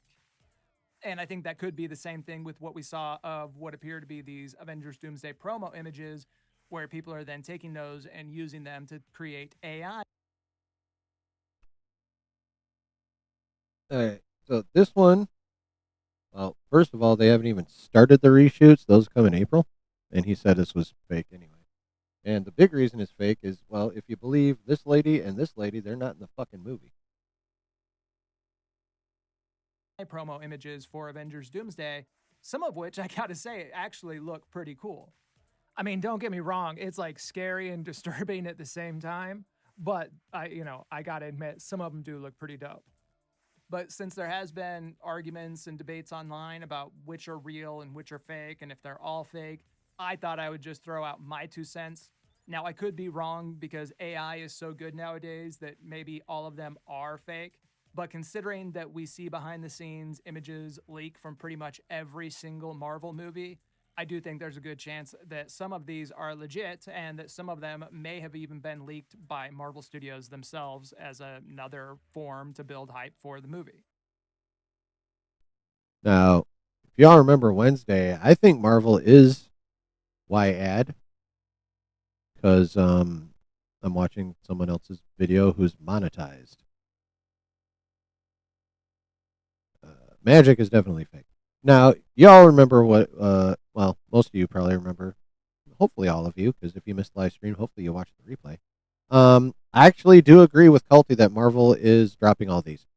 But I think not to drive hype, I think they're dropping what appear to be a shit ton of fake AI images. Yeah, Magic was in the New Mutants.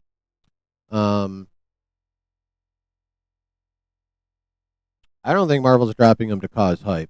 I think Marvel's dropping them to cause so much fucking confusion that we don't care anymore. We don't listen to scoopers to frustrate us to the point that we only believe anything they officially put out. That's how I feel about it. So yeah, those are my thoughts on that. I'm sure you guys have your own opinions on all of that. And as for these matching this,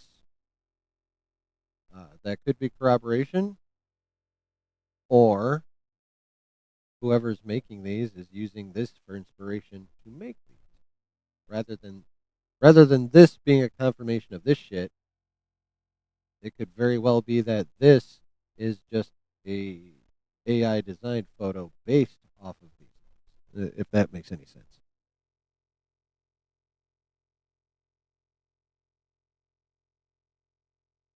That you can leave in the comments down below.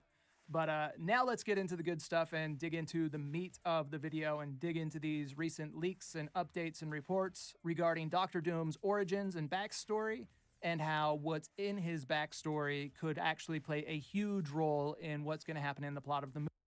Now, see, I have no, this is the part I'm curious about, because I'm not. Maybe once he says them, I'll know what the fuck he's talking about. But right now, I have no idea what he's talking about when it comes to Doom's backstory and shit. So, let's see. Movie, and specifically with what could happen during the third act. Oh, and by the way, what he's showing here, do for my channel too, pretty please. Subscribe, hit the bell, all that good shit. And hit like. Act and the final battle of the film. I want to be rich. Wishing for more money? All you need is your phone.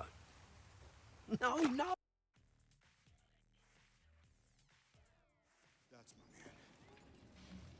You lose this again, I'm keeping it. What happened? You mess with time, it tends to mess back. You'll see. Okay, so as I'm sure many of you, most of you have likely seen by now, there's been a ton of different Doomsday leaks and scoops and reports coming out the last few weeks, giving us a whole slew of new details for the movie. There was new reports regarding Black Panther's role in the movie. We just got another update saying that Tobey Maguire will... Man.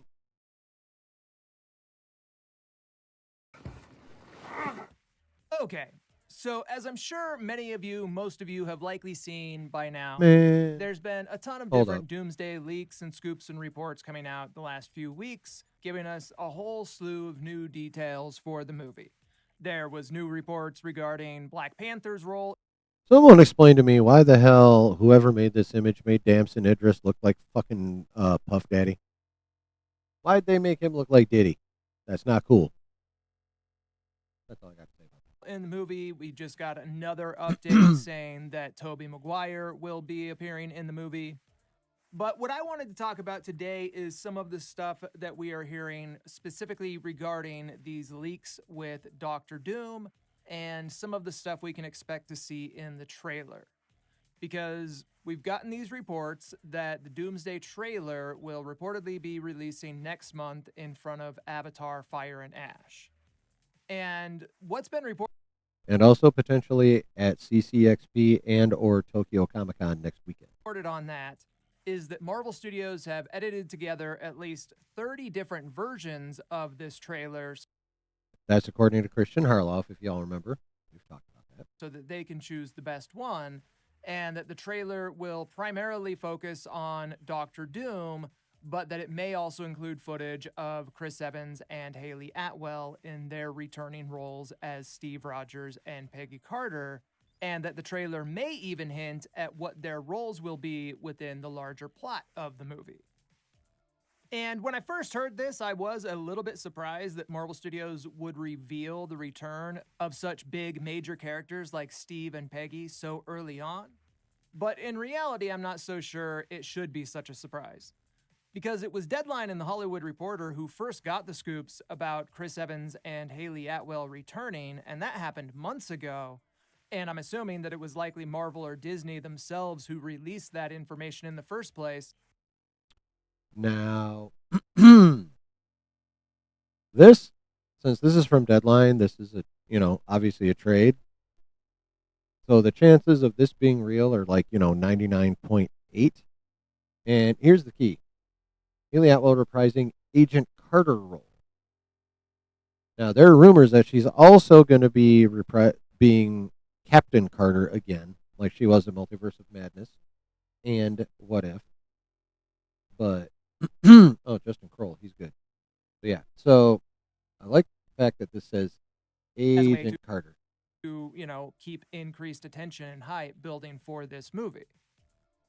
And what's come out in some of these recent reports is that Disney is going to be promoting Avengers Doomsday super hard throughout all of 2026, and that the promotion of the movie is largely going to revolve around Doctor Doom, but that it will also largely revolve around Steve Rogers.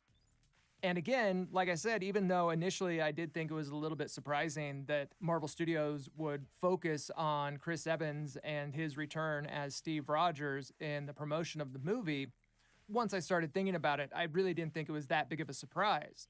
Because Robert Downey Jr. and Chris Evans were always Marvel Studios' two biggest stars throughout the entirety of the Infinity Saga. Facts. So with Marvel Studios and Disney looking to recapture some of that old Marvel hype that they had back during that time, it really shouldn't come as a huge shock that those are the two actors they would look to build up hype for this movie.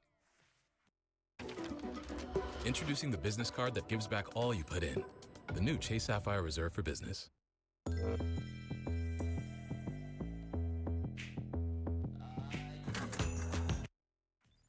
However, one of the things that I thought was kind of revealing about these reports is that if Disney is planning on using Chris Evans in a lot of their promotional material for the movie, then this would seemingly back up many of the recent leaks that we've heard about Steve Rogers' larger role in the film, and that Doctor Doom's bigger story arc in the movie will be set up by Steve Rogers' journey through the multiverse to return the Infinity Stones back at the end of Avengers Endgame. And I'm going to come back to that in just a second, because there are some new details regarding really the whole plot of the movie that we have to talk about. But in order to get to that, first we have to talk about some of these new leaks and reports that have come out regarding Robert Downey Jr.'s Doctor Doom.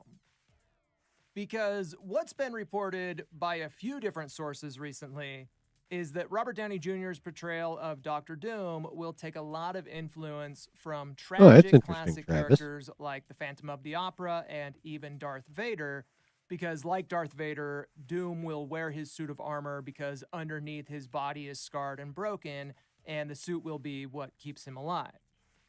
Which, when I hear that, of course, I can't help but go back to something I've theorized on in the past, which is that Doctor Doom could actually be a variant of Tony Stark who survived the snap, and that his scars and injuries could be the damage that was caused by the energy of the Infinity Stones, but that this variant of Tony Stark somehow survived the snap and is now being kept alive by this suit of armor, and for whatever reason has taken on the role of Doctor Doom. Now, see, that's interesting. But, call me a homer if you want, but I still feel like Josh's theory about it being the other way makes more sense than what Culty is talking about here. But the way he's looking at it, I'm trying to recall if I've ever heard anyone justify Doom being a variant of Stark in that particular manner. That's pretty interesting. But I still think it's the other way around. However, all that said, that theory aside, there is another huge leak that just dropped a few days ago that does explain elements of Doctor Doom's backstory that does kind of take us in a possibly different direction.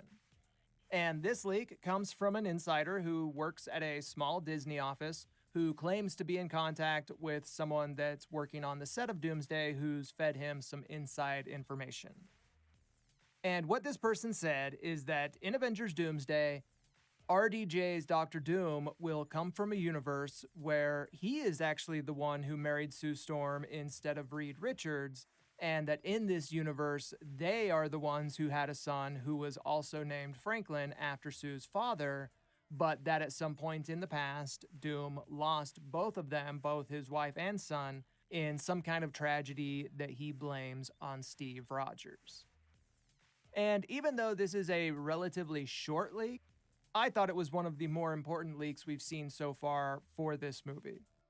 Because while it doesn't reveal why Doctor Doom will look like Tony, it does still make a ton of sense and could tie together a bunch of different diverging plot points that we've been hearing will happen in Avengers Doomsday. Because, like I mentioned a second ago, one of the things we've heard recently from numerous reports and various different sources is that in Avengers Doomsday, it will be revealed that Doctor Doom once had a family, but that he lost that family to an incursion that destroyed his universe, and that this incursion will be revealed to have been caused by Steve Rogers when he was returning the Infinity Stones at the end of Avengers Endgame. Does this footage make anyone else want to watch Civil War and Endgame now? Is that just me? So if this leak is accurate and Doom's past family were variants of Sue and Franklin, and he then lost that family to an incursion, then this wouldn't just reveal why Doctor Doom is seeking revenge on Steve to destroy his new family that he's built with Peggy, but it would also reveal why Doom came for Franklin at the end of Fantastic Four First Steps. Because I've always said that I thought that when we see Doom and Franklin together in Doomsday and Secret Wars, that we would see Doom taking on that fatherly role with Franklin, but that it will be revealed that the true reason why Doom took Franklin was for his powers, not for any kind of emotional reason. However, these new details make Doom's story arc much more complex, because this would flip that whole idea on its head and would mean that Doom truly will care for Franklin, and that Franklin could truly believe that Doom is his real father. Okay, give me just 1 second here. Now, so what he's talking about, Doom being married to Sue and having Franklin in his alternate universe. I don't know how I never caught this before, but I saw this in a clip the other day, and I'm showing this, and I'm glad he's showing this again. Pay very close attention to Doom's right arm. Well, more specifically, his right hand, and what it's doing with Franklin's left arm. Fantastic Four First Steps. Because I've always said that I thought that when we see Doom and Franklin together in Doomsday and Secret Wars,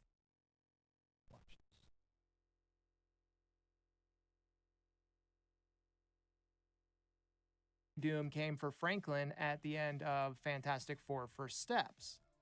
Because I've always said that I thought that when we see Doom and Franklin together in Doomsday and Secret Wars, that we would see Doom. See what he's doing there? Franklin's touching his face, and he's caressing Franklin's arm in a very fatherly fashion, in my opinion. Interesting, yeah? Taking on that fatherly role with Franklin, but that it will be revealed that the true reason why Doom took Franklin was for his powers, not for any kind of emotional reason. However, these new details make Doom's story arc much more complex, because this would flip that whole idea on its head and would mean that Doom truly will care for Franklin, and that Franklin could truly believe that Doom is his real father. Because you have to remember that according to some of the set reports that came out last year, Marvel Studios are reportedly looking to age up Franklin for his role in Avengers Doomsday with a slightly older actor. So when we about see 5 Doom and years Franklin older. again in Avengers Doomsday, several years will likely have passed since Doom took Franklin at the end of Fantastic Four First Steps, and it's possible that Franklin might not even remember that Sue and Reed are his true parents. Now, he's making a big assumption here, and I don't know that this potential storyline is true anymore. He keeps talking about how Doom takes Franklin, and that was the original theory after this post-credit scene, right? He showed up to take Franklin to use his powers and shit. But with these new leaks and stuff that he's talking about, I don't think he's there to take Franklin per se at all. I agree with a few people who have said this, that he's been searching for Franklin because of losing his version, and that's how he ended up here in the 828. Now, of course, he's still Doom, so I'm like, his ultimate end goal is probably still to use Franklin's power cosmic to create Battleworld, or help him create Battleworld. But I don't think this is leading to a taking or kidnapping of Franklin. I think it's more like Doom's gonna, do what Doom do and manipulate and insinuate himself and make himself look like a hero, and then flip the script and use Franklin's powers along with Loki's and possibly Sentry's. And the other thing is with Doctor Doom having a son that he truly cares for, this could totally change the entire dynamic of how other characters will perceive Doctor Doom in the movie. Because the Russo brothers have already said that their plan is to portray Doctor Doom in a heroic light and not in some kind of stereotypical villain role. Are you guys here for the halftime show? Oh, no. We're here to help people customize and save with Liberty Mutual. So that's why the E-Move... And one of the things we've heard numerous reports on is that in Avengers Doomsday, we will see Doctor Strange and several other heroes who will actually end up siding with Doctor Doom because they see his plan to stop the incursions as the only true way to save the multiverse. And I do think that Doctor Doom having a son that he truly cares for could be a really big he's factor caressing in Franklin's what arm leads there. to heroes like Doctor Strange trusting Doom in the first place, because initially they will likely see him as this good person and a caring father who's just trying to make the hard choices to save the multiverse, and that it won't be until later in the movie when they start to see just how ruthless Doctor Doom truly is. So yeah, I do think that this detail of Doom's past family being variants of Sue and Franklin really would add a lot of complexity and emotion to Doom's role in the movie that could really make a lot of those aspects in the film work. And where this gets even more interesting is that the Russo brothers may have inadvertently confirmed these new leaks with some of their Agbo posts. Oh, Because that's what the he's talking about. Russos Okay. and employees of their production company, Agbo Films, recently posted some photos and videos on social media from their Agbo offices that seem to intentionally and purposefully tease some of the plot elements for Avengers Doomsday.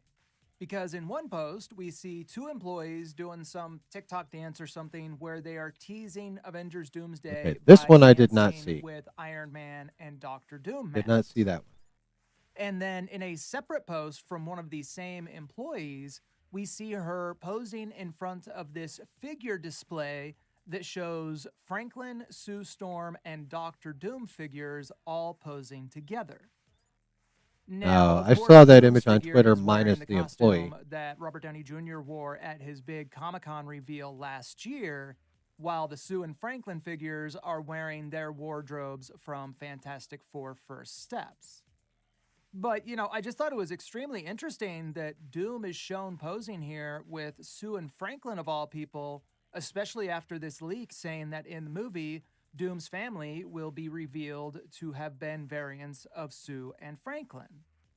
And, well, obviously, Agbo and the Russos had no way of knowing about this leak possibly coming out.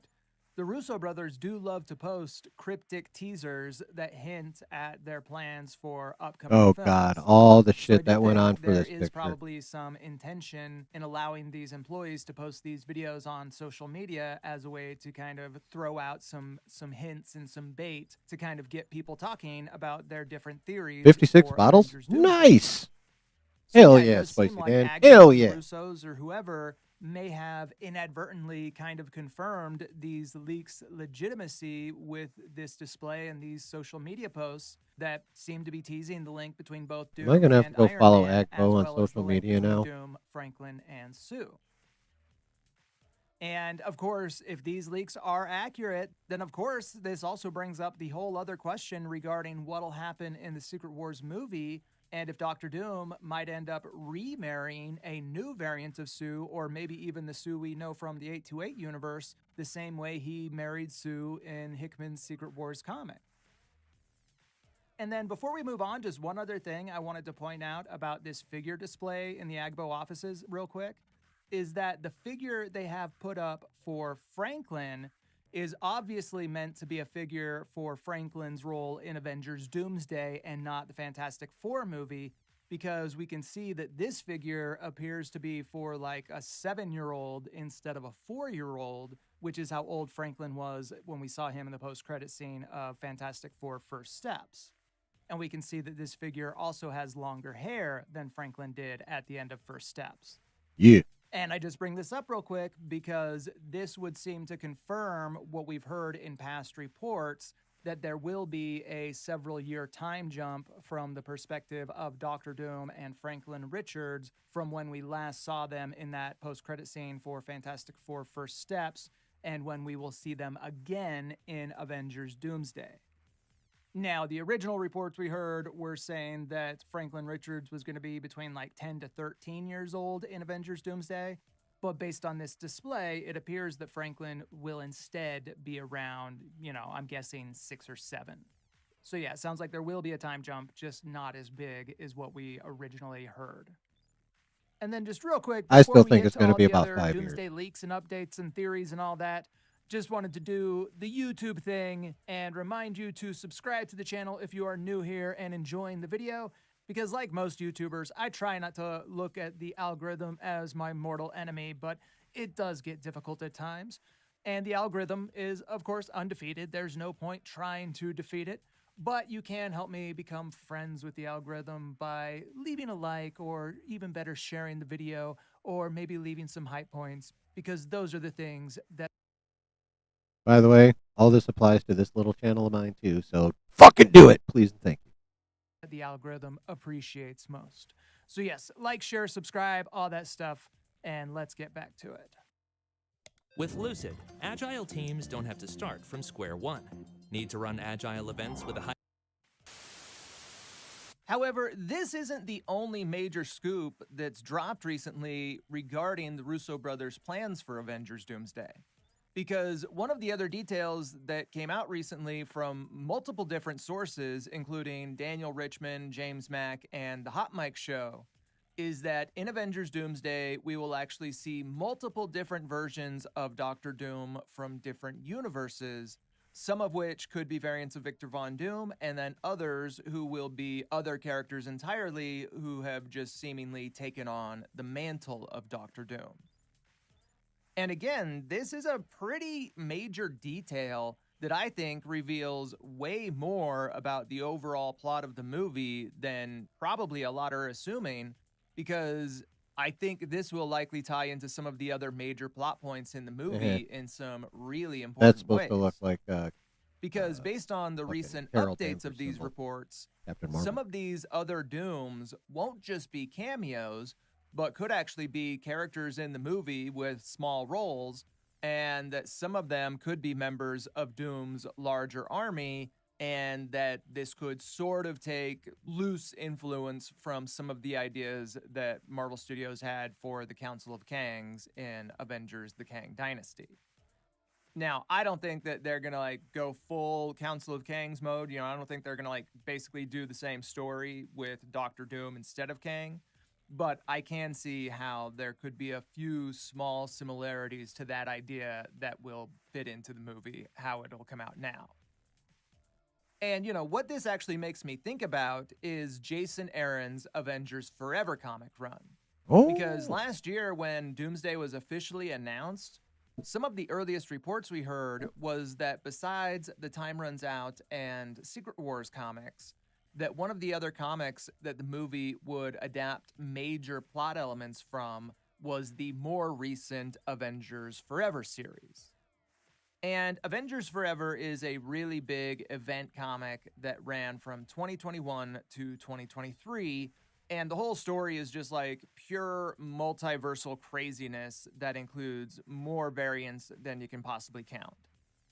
And the main hero of this story is a variant of Loki who is trying to hold together and save the multiverse, while the main Avenger villain Prime. of the story is Doctor Doom, who is trying to defeat Loki so that he can take over the multiverse. However, the thing is that in the comic, the main villain is not the Prime 616 version of Doctor Doom. It's actually a variant of Doctor Doom called Doom Supreme, aka the Doom Above All, who has solidified himself as the scariest and most powerful version of Doctor Doom throughout the entire multiverse. And so in the story, while Loki raises his own team of multiversal Avengers to help him protect the multiverse, Doom Supreme also raises his own army to help him defeat Loki so that he can take it over. Sound familiar? Because it should, as this is basically the same thing that we are likely going to see happen in Avengers Doomsday. However, another multiverse. Hold on. And so in the story, while Loki raises his own team of multiversal Avengers to help him protect the multiverse, Doom Supreme also raises his own army to help him defeat Loki so that he can take it over. Look at this Gomer ass version of Thanos. Or is that a no? Skrulls is green. Yeah, look at this little Gomer Thanos. I just wanted to point that out. I think oh, and here's that golden mask chick that Josh brought up from Avengers Forever 2 as a reference to the golden masked female Dooms that are allegedly in the movie. Sound familiar? Because it should, as this is basically the same thing that we are likely going to see happen in Avengers Doomsday. However, another big story aspect of the Avengers Forever comic is how Doom Supreme became the Doom Above All, which was by waging war against all of the other Dooms in the multiverse and basically forcing them to join his side. Because we all know that in the comics, Doctor Doom almost always has his own army of Doombots.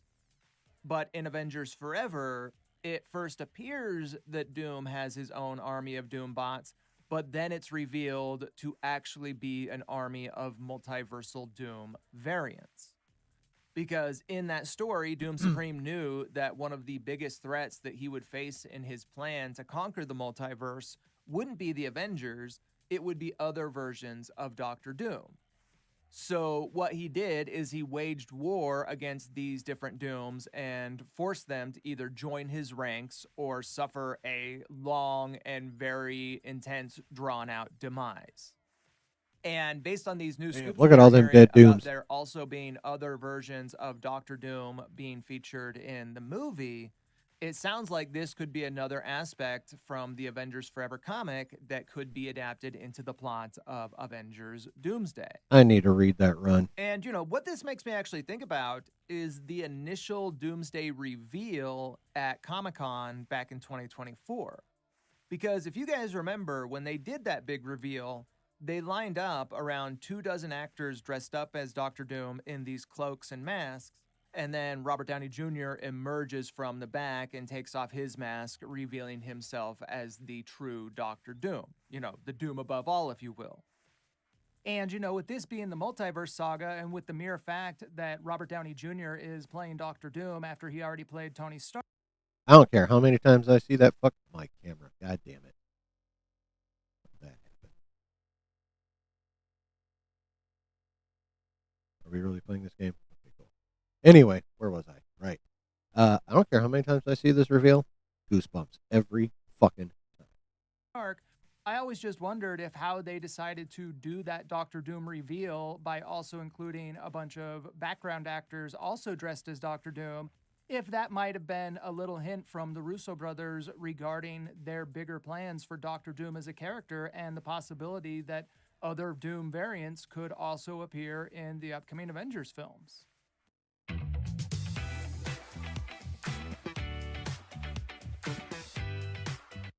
This holiday season, you can count on Kroger. You get up high quality with our exclusive.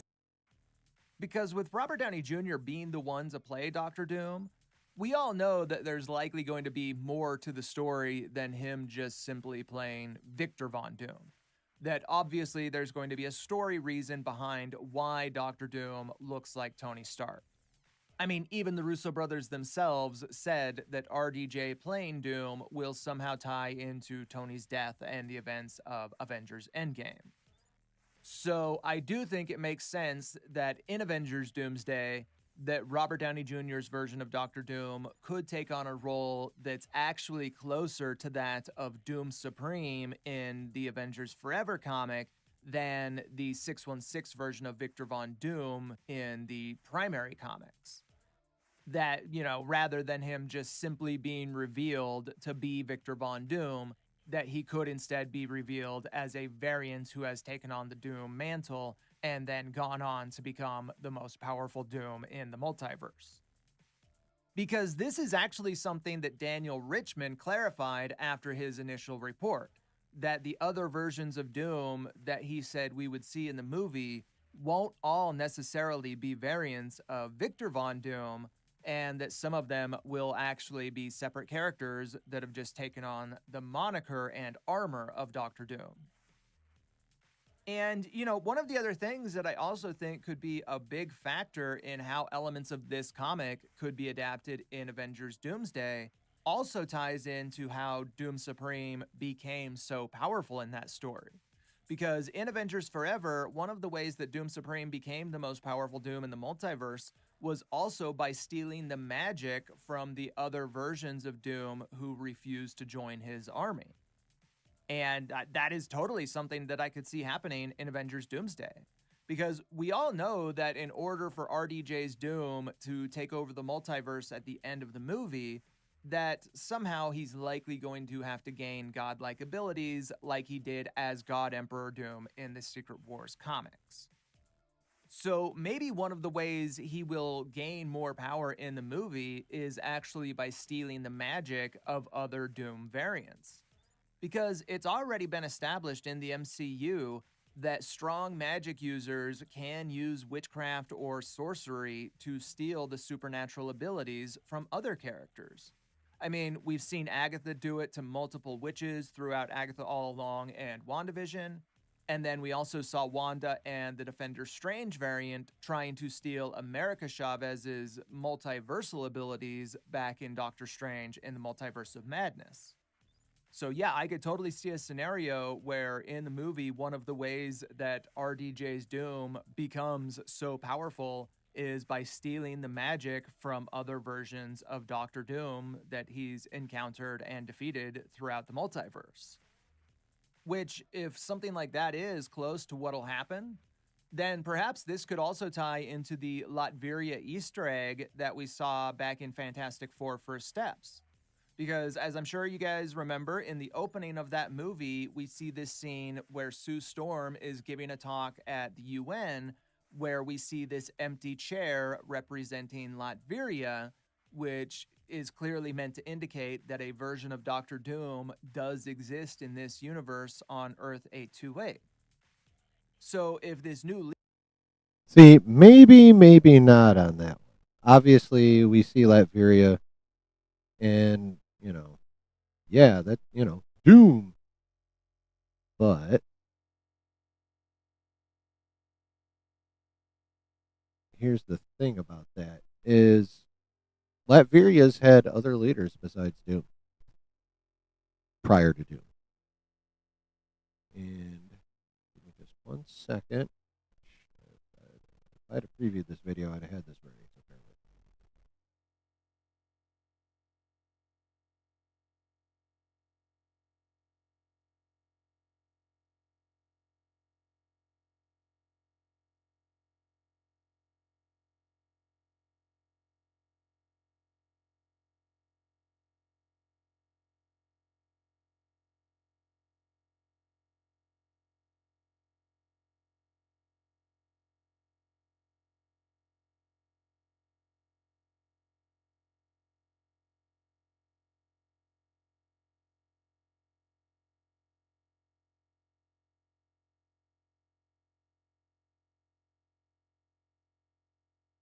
Okay. So, I don't know how I can zoom in on this flag. I wish I could do a better job, but take a look at this flag. This is the Latvian flag. You see, you know, green body, and we got this kind of cross-looking shit going on here in the middle with red borders. You know, central circle. Can't really make out what's in the middle there. And then you can see arms of the cross kind of going off of there, right? Okay. Now,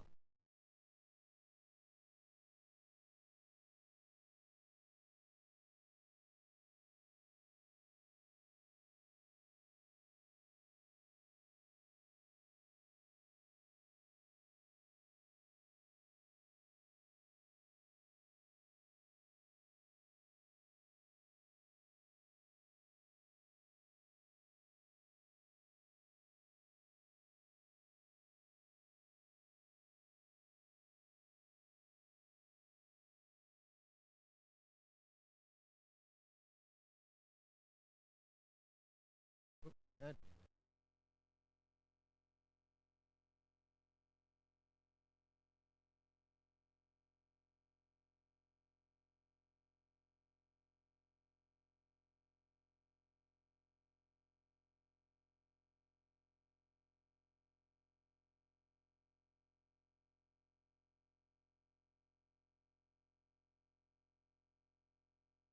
Okay, so this is an image of what the flag looks like when Doom was running the show.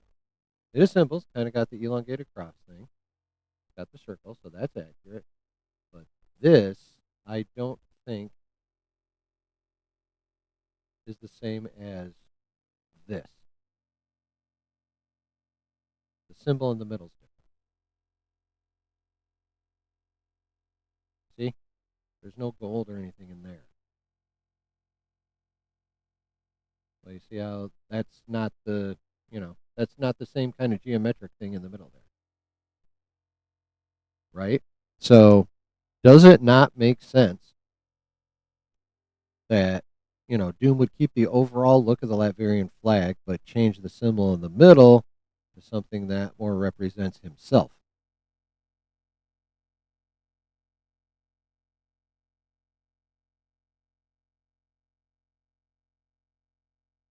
You guys see what I'm talking about? You see the difference?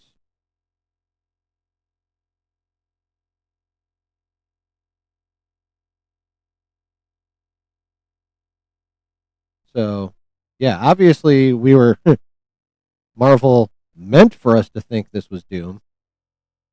But I can't remember who I heard talk about it, but someone I was watching on stream at some point in time somewhere said how this was, the symbol wasn't quite right for Doom.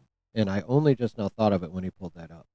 And as you can see, it doesn't match. So, and why I bring that up is because that lends credence to the rumor that the Doom we're going to see is from a different universe, not 828. And this kind of backs that up. So rather than this necessarily being supposed to be Doom, it could be the homie that was running Latveria before Doom. Because the difference in the symbol. Just figured I'd throw that shit out there.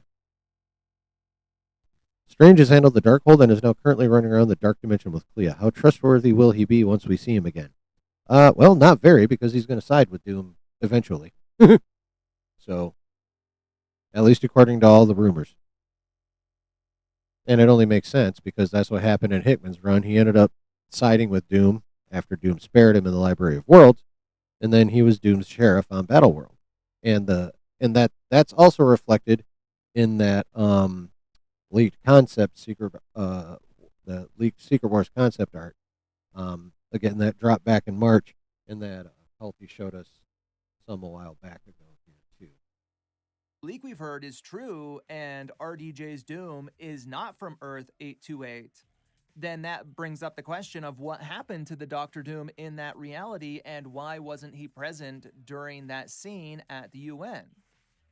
Well, maybe it could be revealed that the 828 variant of Doom is missing because he was either recruited or taken out by Robert Downey Jr.'s Doctor Doom, and that maybe RDJ's Doom stole that Doom's powers or knowledge about Franklin and the Fantastic Four and other details of that universe. Or He Who Remains made him a bitch in that universe.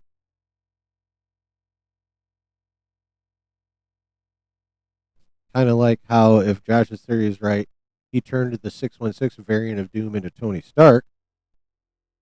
Maybe the Doom in the 828 never came to power in that variant. Maybe he never lost his parents. Maybe his mom was never a witch.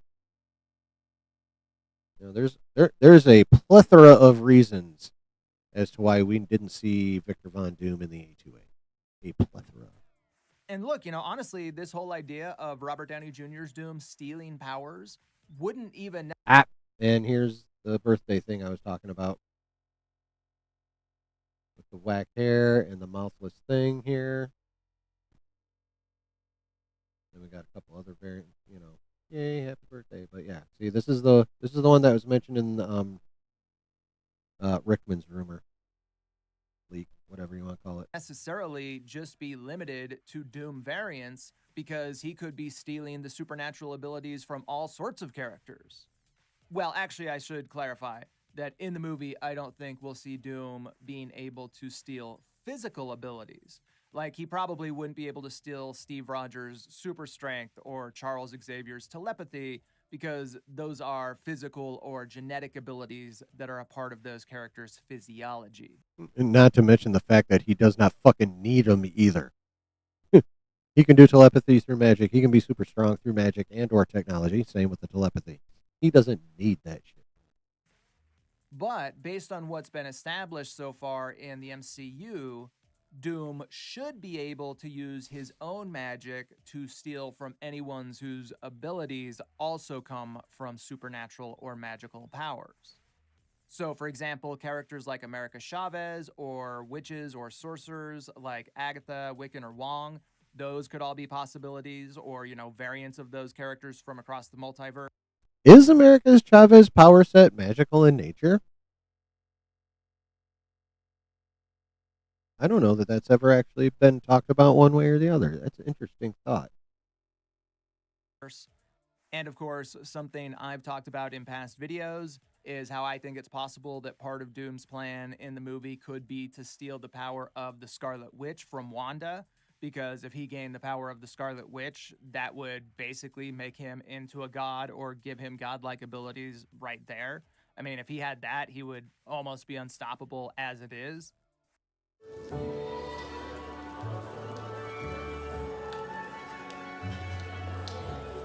Oh, he's gonna need But Loki's the power point too. is that I really do think that this idea of RDJ's Doom stealing magical abilities from other characters or other Doom variants could actually be a really big part of what makes this Doom so powerful in the movie. It makes a lot of We've sense. already I will heard say that. there's likely going to be a significant time gap between when Doom took Franklin at the end of Fantastic Four: First Steps. See, there he and goes with when the we will taking see Franklin. Doom and Franklin I don't again in think Avengers he takes him. Doomsday. So that, of course, brings up the I question. think he was just there to visit. What has Doom and Franklin been doing in that time between First Steps and Doomsday? Well, I mean, surely he's probably been working on his plan to stop the incursions and take over the multiverse. And, you know, I think it's likely that it'll be revealed that Doom is the one who has defeated the Council of Kangs. So I think that's something he could be doing in this time. And he could also steal the Council of Kangs technology and be using that to travel the multiverse and in his quest to take over the multiverse. And during this period is likely also when he meets up with Doctor Strange and they could join forces in their plan to stop the incursions. But maybe another big part of what Doom has been doing in this time, besides that, is he could have been traveling the multiverse and stealing the magical abilities from other sorcerers, witches, and Doom variants in order to become stronger so that he can use it to carry out his bigger plan to defeat Loki. Because for those who haven't read the comics, you have to remember that Doom isn't just a genius engineer like Shuri or Tony Stark.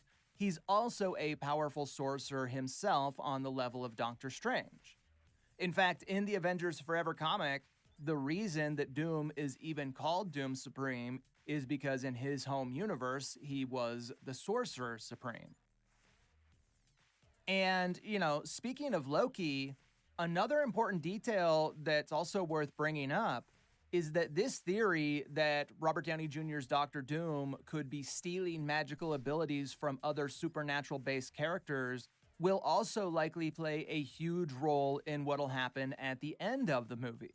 Okay, I just gotta wonder, is he digging these images off the interwebs, or is he going ham on his own AI program to get all these? 'Cause these are fucking dope.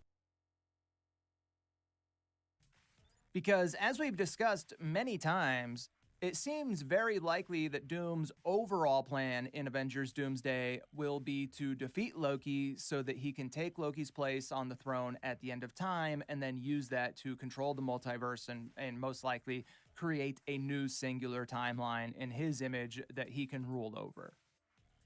But something you have to remember is while Thor's powers come from being an Asgardian and the god of thunder, Loki's power does not come from that because Loki is not technically an Asgardian. He's a frost giant who was adopted into an Asgardian family. So while being a frost giant does give him superhuman strength beyond normal humans, his supernatural powers actually come from witchcraft and sorcery that he learned from his mother Frigga, as she comes from a lineage of cosmic witches. So, in theory, this means that if he was strong enough, that Doctor Doom would be able to steal all of Loki's magical powers. And I think that there's a good chance that this is exactly what's going to happen at the end of the film. That in all likelihood, one of the main things that Doom has been doing before the events of Doomsday is he's been building up his army and building up his powers in order to become strong enough to defeat Loki and steal Loki's magical abilities so that he can use those powers to take control of the multiverse. Because remember, by the end of Loki Season 2, Loki had spent centuries building up his strength and knowledge so that he could harness that power into becoming the god of stories and hold together all of the timelines in existence. So after all of those centuries of learning and building up his strength, Loki is now way, way more powerful than he ever was when we previously saw him in the MCU. God of I mean, he's a stories. full-on multiversal god at this point. He's the multiversal god. So yeah, Loki is definitely not someone that Doom would take lightly or would see as easily defeated. So there will likely be a lot of preparation involved on Doom's part in how he is putting together his plan to defeat Loki and usurp him and make that come to fruition. And I do think that a big part of that plan will likely include Doctor Doom stealing the magical abilities from other characters, even other Doom variants, so that he can then finally get to the final boss at the end of the board, who is Loki, and also steal his powers. So yeah, those are my thoughts and theories on what all of these new leaks and insider reports could mean for Doctor Doom and the bigger plot of the movie. And I'm sure once we see the trailer, we'll start to get a much better idea of some of those details and how everything could play out. So yeah, I'm really excited that the trailer is reportedly coming out so soon, because it'll just give us so much more to talk about. And especially because I didn't expect any trailer to come out until at least the Super Bowl, if not summer at Comic-Con or something. So yeah, but anyways, as always, you guys let me know what you think about all of this in the comments down below. And of course, I hope you guys liked this video. If you did, please share the video with any of your nerdy friends, or at least leave a like and some hype points, because all that stuff, of course, really helps the channel. And if you would like to leave a super thanks with a question or a comment, that I will be reading and responding to those very soon, where we can nerd out about whatever you guys want to talk about. And yeah, if you missed my last video that just came out before this, all about Doctor Doom, the Fantastic Four, and how Black Panther will fit into the plot of Avengers Doomsday, it's a shorter but good one, so check it out. It's linked in the description down below. And yeah, subscribe to the channel and keep an eye out, because I will be back soon with the next one.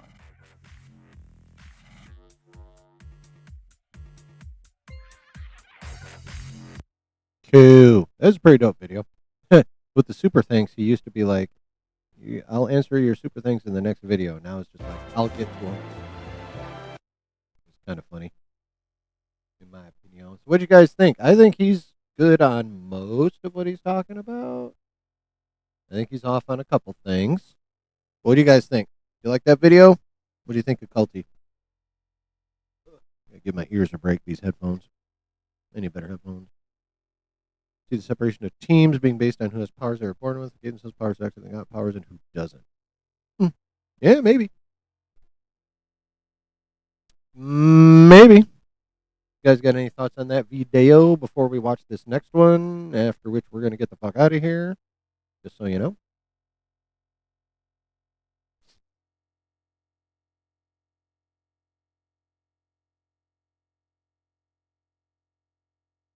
Any thoughts on that one?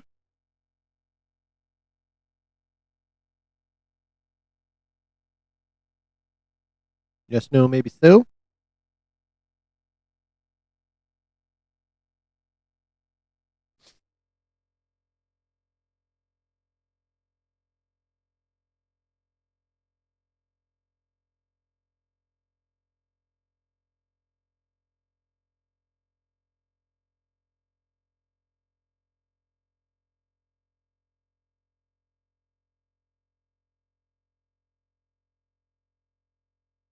No? All right. So this next video comes from the channel A Bit of Everything. You may have heard Josh talk about it, because he was going to do a Wednesday. He was going to do a member stream on the video, The Definitive History of the Multiverse, fucking 2-hour video. I watched that shit on my own, especially when he ended up not watching it, which is really cool. But he has another video that I thought was pretty interesting looking, and it is called 80 Unanswered Questions from MCU Phases 1 through 6. So basically, this video is going to talk about all the dangling threads that still exist, even from the Infinity Saga. And I think this is going to be cool. So let's check out this video. Again, it's called 80 Unanswered Questions from MCU Phases 1 through 6. And it is from this channel, A Bit of Everything.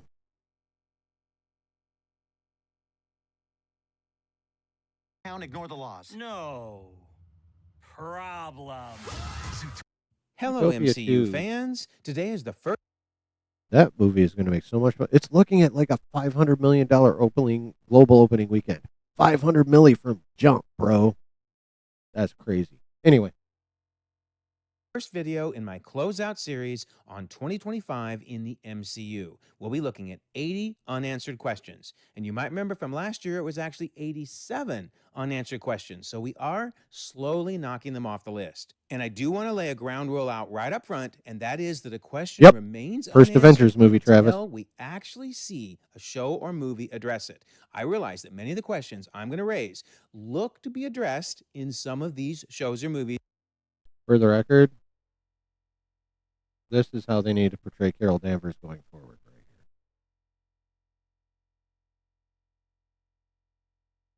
here. That I'm showing here, but trailers can be misleading, leaks and rumors can be incorrect, so it doesn't count until the show or movie comes out. I'm just saying that up front because I know I'm going to get a ton of comments saying, dude, we know the answer to that question. But the good news is many, many entries did come out in 2025, which addressed some of our unanswered questions. So lots to discuss. Let's dive right in and see what we can find out. Don't forget, we have a November contest running all month long. Be a subscriber, leave a comment. You could win a book or a steelbook. Best of luck. And because we hit 30K subscribers on the channel, I'll be awarding 5 random winners this month. Also, we have a membership option with lots of cool perks, so you might check it out. Plus, hang around to the end of the video, and I'll talk about the What If Pitch contest on the Discord. All right, so our first unanswered question goes all the way back to Phase 2, and that is, have we seen the last of AIM? Will this evil organization raise its head once again? Well, I don't That's actually know, a good question. but I'm theorizing maybe they'll be referenced in Vision Quest because that's dealing with AI, and that's right up the alley of AIM. So, fingers crossed, we might learn more about AIM in that series. Next question is, what about Mitchell Carson and those stolen PIM particles? I mean, dude took off with a ton of those particles. They have to turn up somewhere, right? Well, I'm going to throw out Armor Wars because I think Armor Wars, which I know probably isn't going to end up happening anymore, but that's the perfect place for all these evil organizations and all this tech there's no to start probably to showing it. up That again. shit ain't happening. And Rhodey has to go in and clean it all up. So let's hope we get that series and it addresses some of these questions. And that's actually the last question for Phase 2, meaning there were none from Phase 1 and only 2 open questions in Phase 2.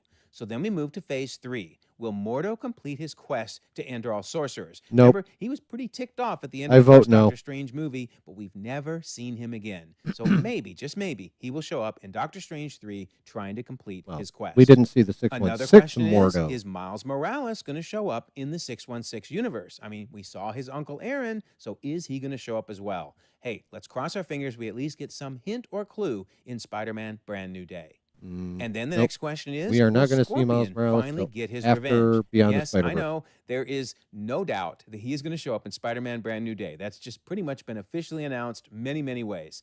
But still, we have to know, what will his revenge be? What will he try to do? Can't wait to see him again. Next question, did the Grandmaster survive the revolution? I mean, dude has to come back, right? Do we he care? was epic in that role. So maybe in Avengers Secret Wars, we see characters like the Grandmaster, Collector, etc., all making their big return. So now we move to the question of what's next for the Red Skull, since the Soul Stone has been destroyed. I mean, dude has no purpose on Vormir. It has not been destroyed. It got put back by Steve Rogers. Although I'd love to see that conversation when Steve Rogers showed up on Vormir to put it back. That I would love to see. Anymore. So does he finally get off that planet? And will we see him return with several of the old villains in Avengers Secret Wars for an epic battle with all the heroes on Battleworld? That would be incredible. So then we move to what happened to the Nova Corps and Xandar. Now, the Marvel Zombies show really opened the door that the Nova Corps wasn't completely wiped out by Thanos. Okay, then we need the Nova series to come along and show us what exactly did happen to Xandar and the Nova Corps, and of course, to introduce the new character of Nova. Next question, who was Sonny Birch working for? I mean, Ant-Man and the Wasp certainly implied there was some benefactor, right? Somebody paying him to do his dirty work. Well, this is another case of Armor Wars bringing in all of these kind of street. Now that he mentioned AIM, I feel like it could be them. Or he could be working for the homie that stole all the PIM particles in the first place and wants the rest. If I had my choice, I would have him working for AIM. Level villains stealing tech, and it's going to be Rhodey that would go out to have to collect it all back again. Please Please, Marvel, please give us Armor Wars. Not happening, bro. So then we move to a section on all of the Netflix shows. Of course, those were finally placed on the Disney Plus timeline, and we're seeing the characters being woven back into the storyline of the main MCU. So, did Madame Gao or Elektra survive after the whole building collapsed on them? Well, hopefully, Daredevil Born Again, maybe Season 2, maybe Season 3, will resolve that question. Then there's a question of what's next for Jessica Jones and Alias Investigations. Hopefully, my face. Anyway. Well, I think we all know, right? She's going to show up again in Daredevil Born Again, Season 2. Cannot wait to see her. She is amazing. Speaking of the Jessica Jones show, what happened to Trish Hellcat? I mean, we know she was sent to the raft as punishment for what she had done, but the question is now, has she been reformed? Has she been released? And will she resume her Hellcat role? Wait. I'm throwing out... Wait. She was sent to the raft?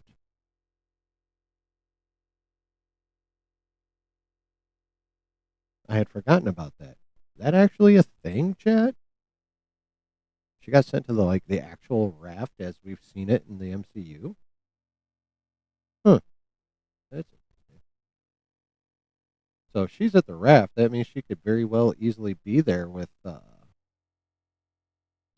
fucking the leader and Red Hulk. That'd be interesting. The idea that there is definitely going to be a Jessica Jones show. She's too popular of a character. I really think we're going to get a new series for her, and that would be a great place to learn what happened to Hellcat. We fucking better get a new Jessica Jones show. All right, so the next question is, what is up with Luke Cage, and is he still a quote-unquote crime boss? I mean, obviously, he took over some of those criminal organizations to try to keep them under control, maybe even clean them up. We need to know how that's going, and I would love to see a Heroes for Hire series, bringing together both Luke Cage and Iron Fist and several other characters, which we'll discuss as well. Which leads to the question of, will we see Iron Fist again? Well, again, I would love to see the two of them teaming up together. I thought their best appearances were when they were working together and playing off of each other. They were fantastic together. Do I want to see Iron Fist again? Fuck yeah. Do I want to see Iron Fist played by Finn Jones again? Fuck no. Next question, will we learn more about the earlier Iron Fists? Well, we did learn about one of them in Eyes of Wakanda, and that was awesome, but not necessarily this Iron Fist, the Iron Fist that was featured during the series that Danny Rand was trying to track down more about. Well, again, I'll turn to Heroes for Hire as a potential series to bring several of these plot lines together. And then there's a question of, don't really see that show happening.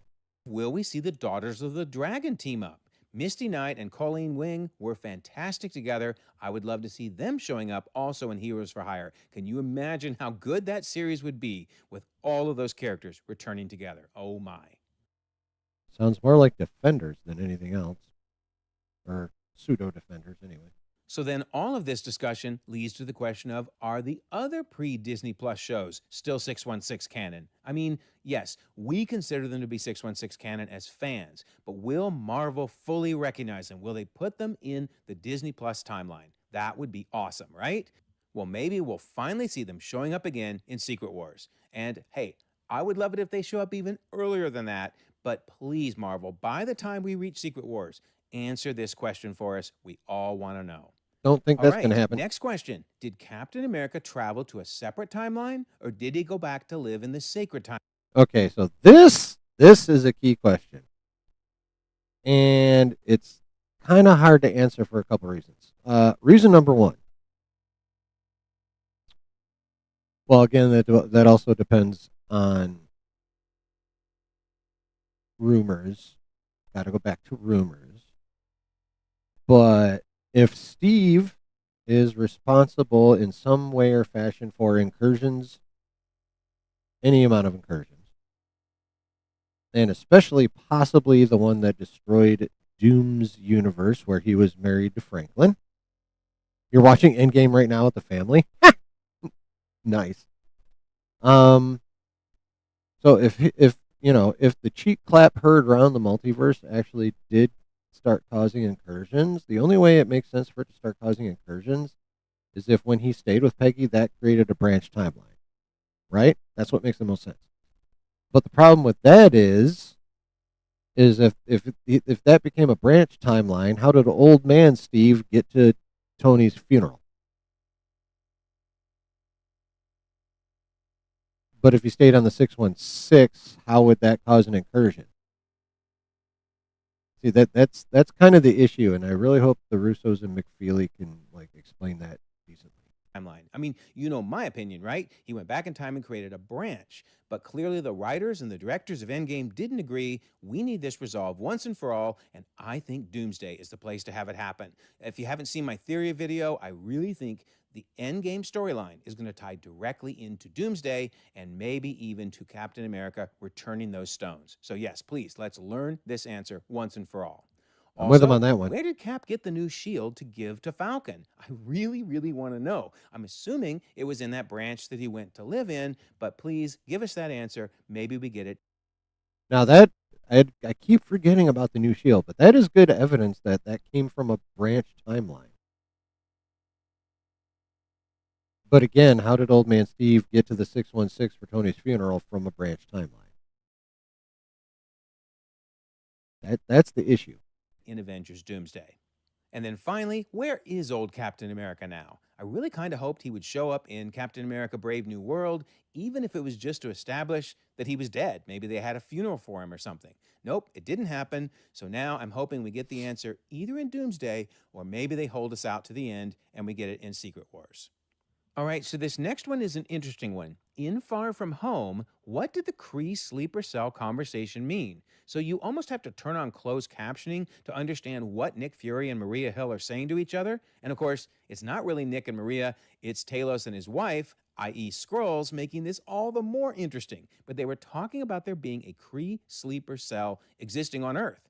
Okay, maybe we get that answer in Avengers Doomsday because we know the Krees are somehow tied to the Bangles, and the Bangles, hopefully, will be fully explained during Avengers Doomsday. That's not mad science. That's visual collaboration. Try Lucid Chart today. Taking the time to savor Thomas's crunchy yet soft bagels. Thanks, Tom. It's Tom, actually.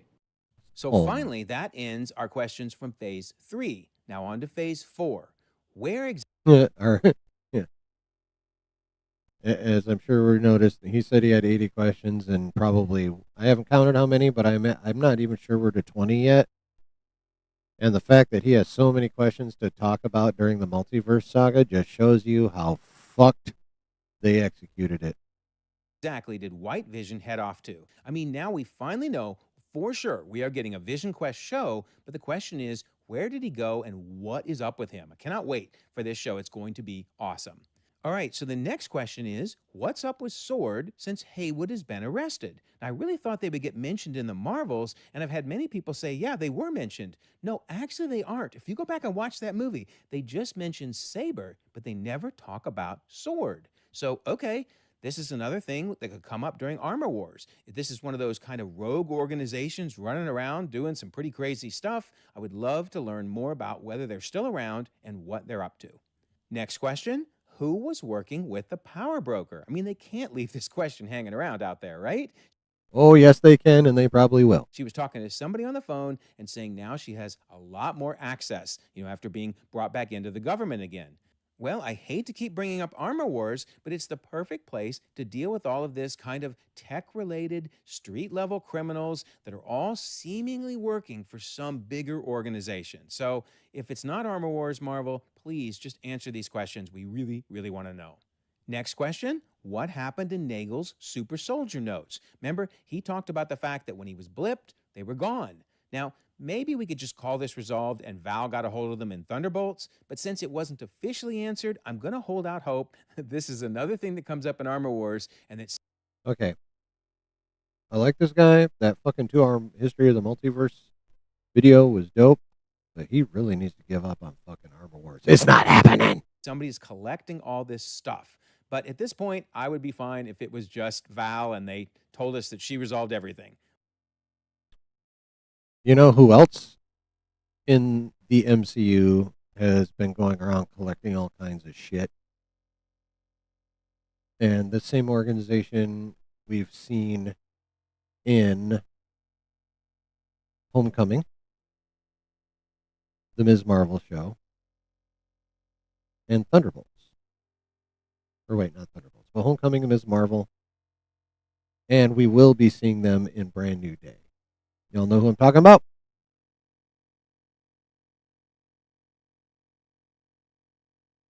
The Department of Damage Control probably has all the shit he's talking about. Well, we'll see. We'll see what ends up happening. All right, this is one we know has to be answered, right? Okay, now this one, I agree with him. Now, the original thought after this was that Signal was summoning either Celestials or King, because a lot of King shit seems to be Celestial tech. Shang-Chi's rings seem to be Celestial tech.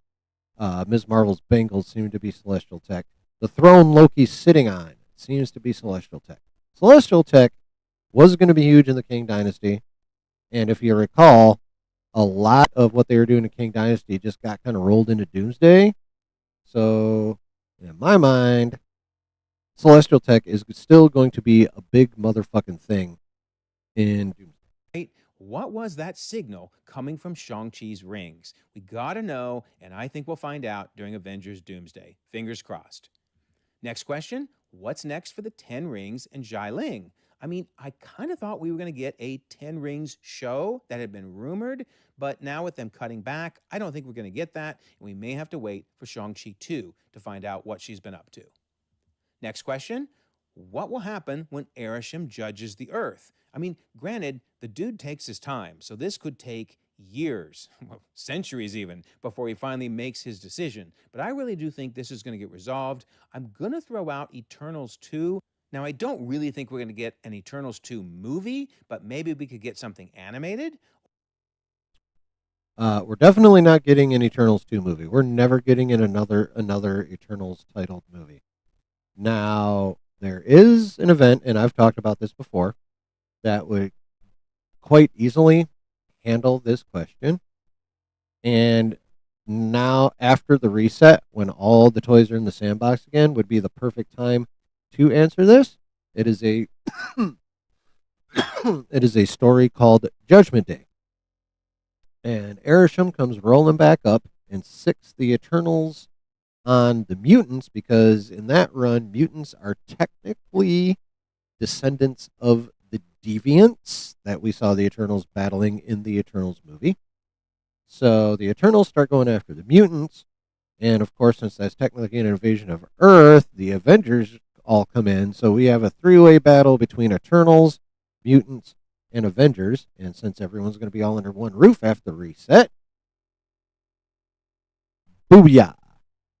Give us either X-Men Judgment Day, Avengers Judgment Day, something along those lines. That would be the best way to handle it, in my opinion. Or maybe this plot line moves into something like a Thor 5 or some other big-time movie like that. So anyway, we got to know this answer. He's got the big-time movie part, Next right? question, how does the mysterious voice, which of course we know is Blade, know about the Ebony Blade? Well, theoretically, we would find out that answer in the Blade movie.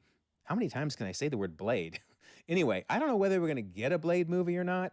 Maybe this will be resolved in a Midnight Suns instead. But for now, I want to know why Blade knew about that, well, Ebony Blade. Are we really that curious about that? Like, why? And then, while we're on the topic, will Dane Whitman pick up the sword? Will he become the Black Knight? Now, personally, I would love to see a Moon Knight Season 2, and that would be the perfect place to bring in some of these supernatural characters. So, fingers crossed that we do finally get Moon Knight Season 2. Yeah, I don't think Moon Knight Season 2 is happening. I think he was right when he talked about this could get handled in Midnight Suns. I think Midnight Suns is going to be like the big introduction to the supernatural part of the next phase. And that if they decide to spin off solo characters from there, that might not be too bad of an idea, because as we've seen in phases 4 and 5, when you try to introduce characters on Disney Plus outside of bringing them in via a bigger titled movie, it don't work out too well. So honestly, if they really want to dive into this, they need to start it in a Midnight Suns movie and then branch out with the characters on their own from there. Next question, how do Star Fox and Pip the Troll help the Eternals? Well, we may never find this answer. In fact, we may never even see Star Fox or Pip again. But if we do see them again, it would be in an Eternals 2 or in whatever storyline they use to resolve the plotline of Arishem judging the Earth. So Judgment Day. Judgment Day. we'll see. Tell me your thoughts in the comments. Will we ever see these characters again? Unlikely, in my opinion. So the next question is, how did Agent Cleary know Nick Fury was off-world? Remember, in No Way Home, he knew an awful lot about what Nick Fury was up to. I honestly thought he was going to end up being a Skrull. Well, that didn't turn out to be the case, but he is already confirmed to be in Wonder Man, so hopefully we learn more about whether he's working with Fury or, in fact, for that matter, what is up with Damage Control in general. And then we move to the question of, how will Peter Parker deal with no one knowing him? I mean, that is an insane situation for him to be in. No one to help him. He's off on his own. Aunt May is dead. So I can't wait for Spider-Man Brand New Day to resolve this plot point and show us how he moves forward. Next question, will the symbiote end up bonding with Spider-Man? Remember in No Way Home, and there was that little drop of goo left behind? And honestly, I was worried that perhaps Venom: The Last Dance retconned it away. In fact, we actually don't even know. Did it get retconned? We need answers, and I think Avengers Secret Wars is the perfect place to find them, because that's where he should get the black suit. I don't know what the fuck I hit. That's weird, yo.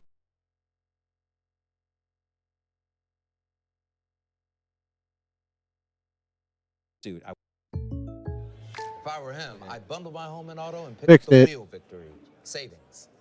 I would love to see Spider-Man Okay, I did bond not- with the symbiote, and then that would head into a Spider-Man 5 where he has to deal with. How did that fucking happen? Nope, that wasn't it. Next question.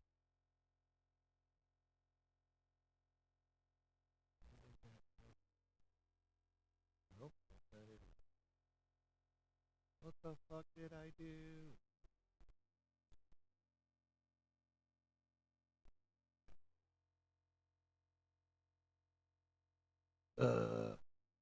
Next question. What happened to that way? 616 Uncle Ben? I mean, maybe at this point it doesn't matter.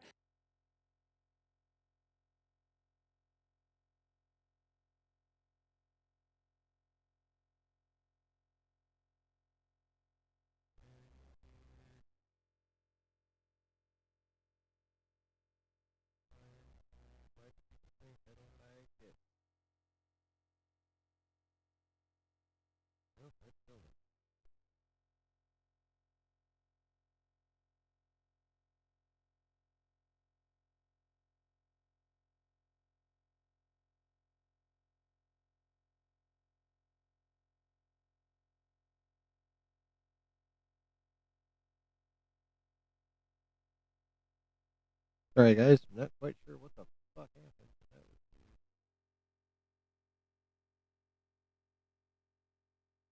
weird. Why? I don't know what I did.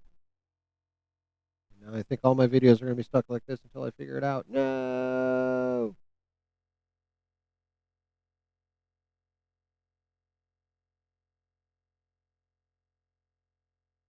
What did I do? Anybody know how the fuck I ended up with this thing all small like this instead of the way it's supposed to be? Anyone help me out with this shit? Because this is annoying as hell. I dropped my puffer and it hit a key or two simultaneously maybe, and then that happened and I don't know how to get it back.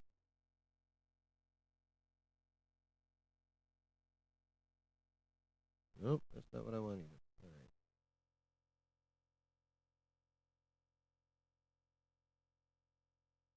But I'm wondering.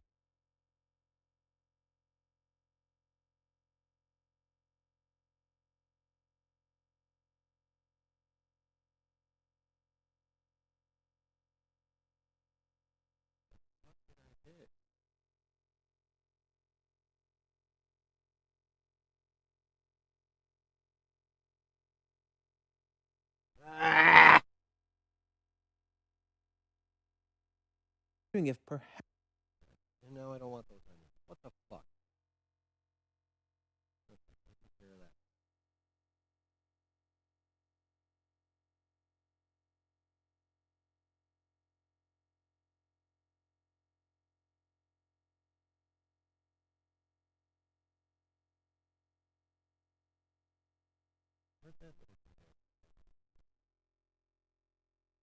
Perhaps in brand. Stop it.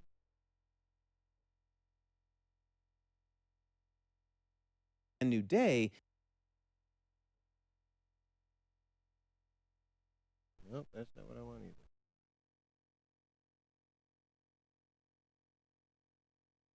God damn it, I just saw it. Where'd it go? This is really pissed me the fuck off here in about 2 seconds.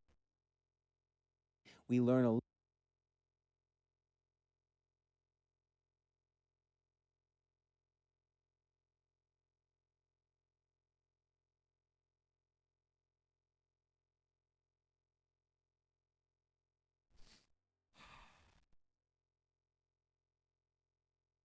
Fuck it. Oh, this is god damn it. All right.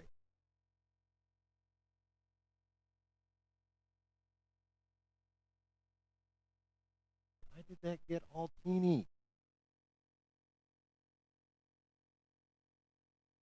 That's not how it looked before. What the fuck?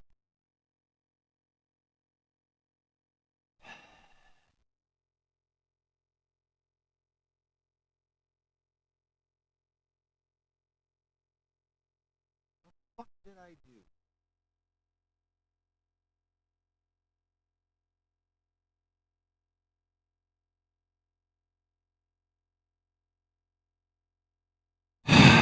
Fuck it. retconned it away. In fact, we actually don't even know. Did it get retconned? We need answers, and I think Avengers Secret Wars is the perfect place to find them, because that's where he should get the Why isn't that? black suit. I would love to see Spider-Man bond with the symbiote, and then that would head into a Spider-Man 5 where he has to deal with it. Next question, what happened to 616 Uncle Ben? I mean, maybe at this point it doesn't matter, but I'm wondering if perhaps in Brand New Day, we learn a little bit more about his situation since, of course, Aunt May is dead. So honestly, if this doesn't get answered in Brand New Day, I might take this off the list and assume we're just never going to know, that it's just not that important. Or it's Uncle Ben and he's fucking dead already because it's Uncle Ben and that's what happens to Uncle Ben. Moving on to the next question. What will Khonshu and Jake decide to do with Moon Knight? It sure looked like at the end of Season 1 that Khonshu was fully in control, and in fact, Jake was in control as well. So what is the future for Moon Knight? Well, just another reason we need that Moon Knight Season 2. Fingers crossed that we get that. Next question. What is going on with Doctor Strange's third eye and Clea? I mean, that thing just appears on his head, looked totally nasty. She says you created an incursion. You've got to resolve it. Lots of open questions there. I thought we would get them in a Doctor Strange 3, but I think his next appearance is going to be in Avengers Doomsday. They have to resolve this question, and I'm sure that they will.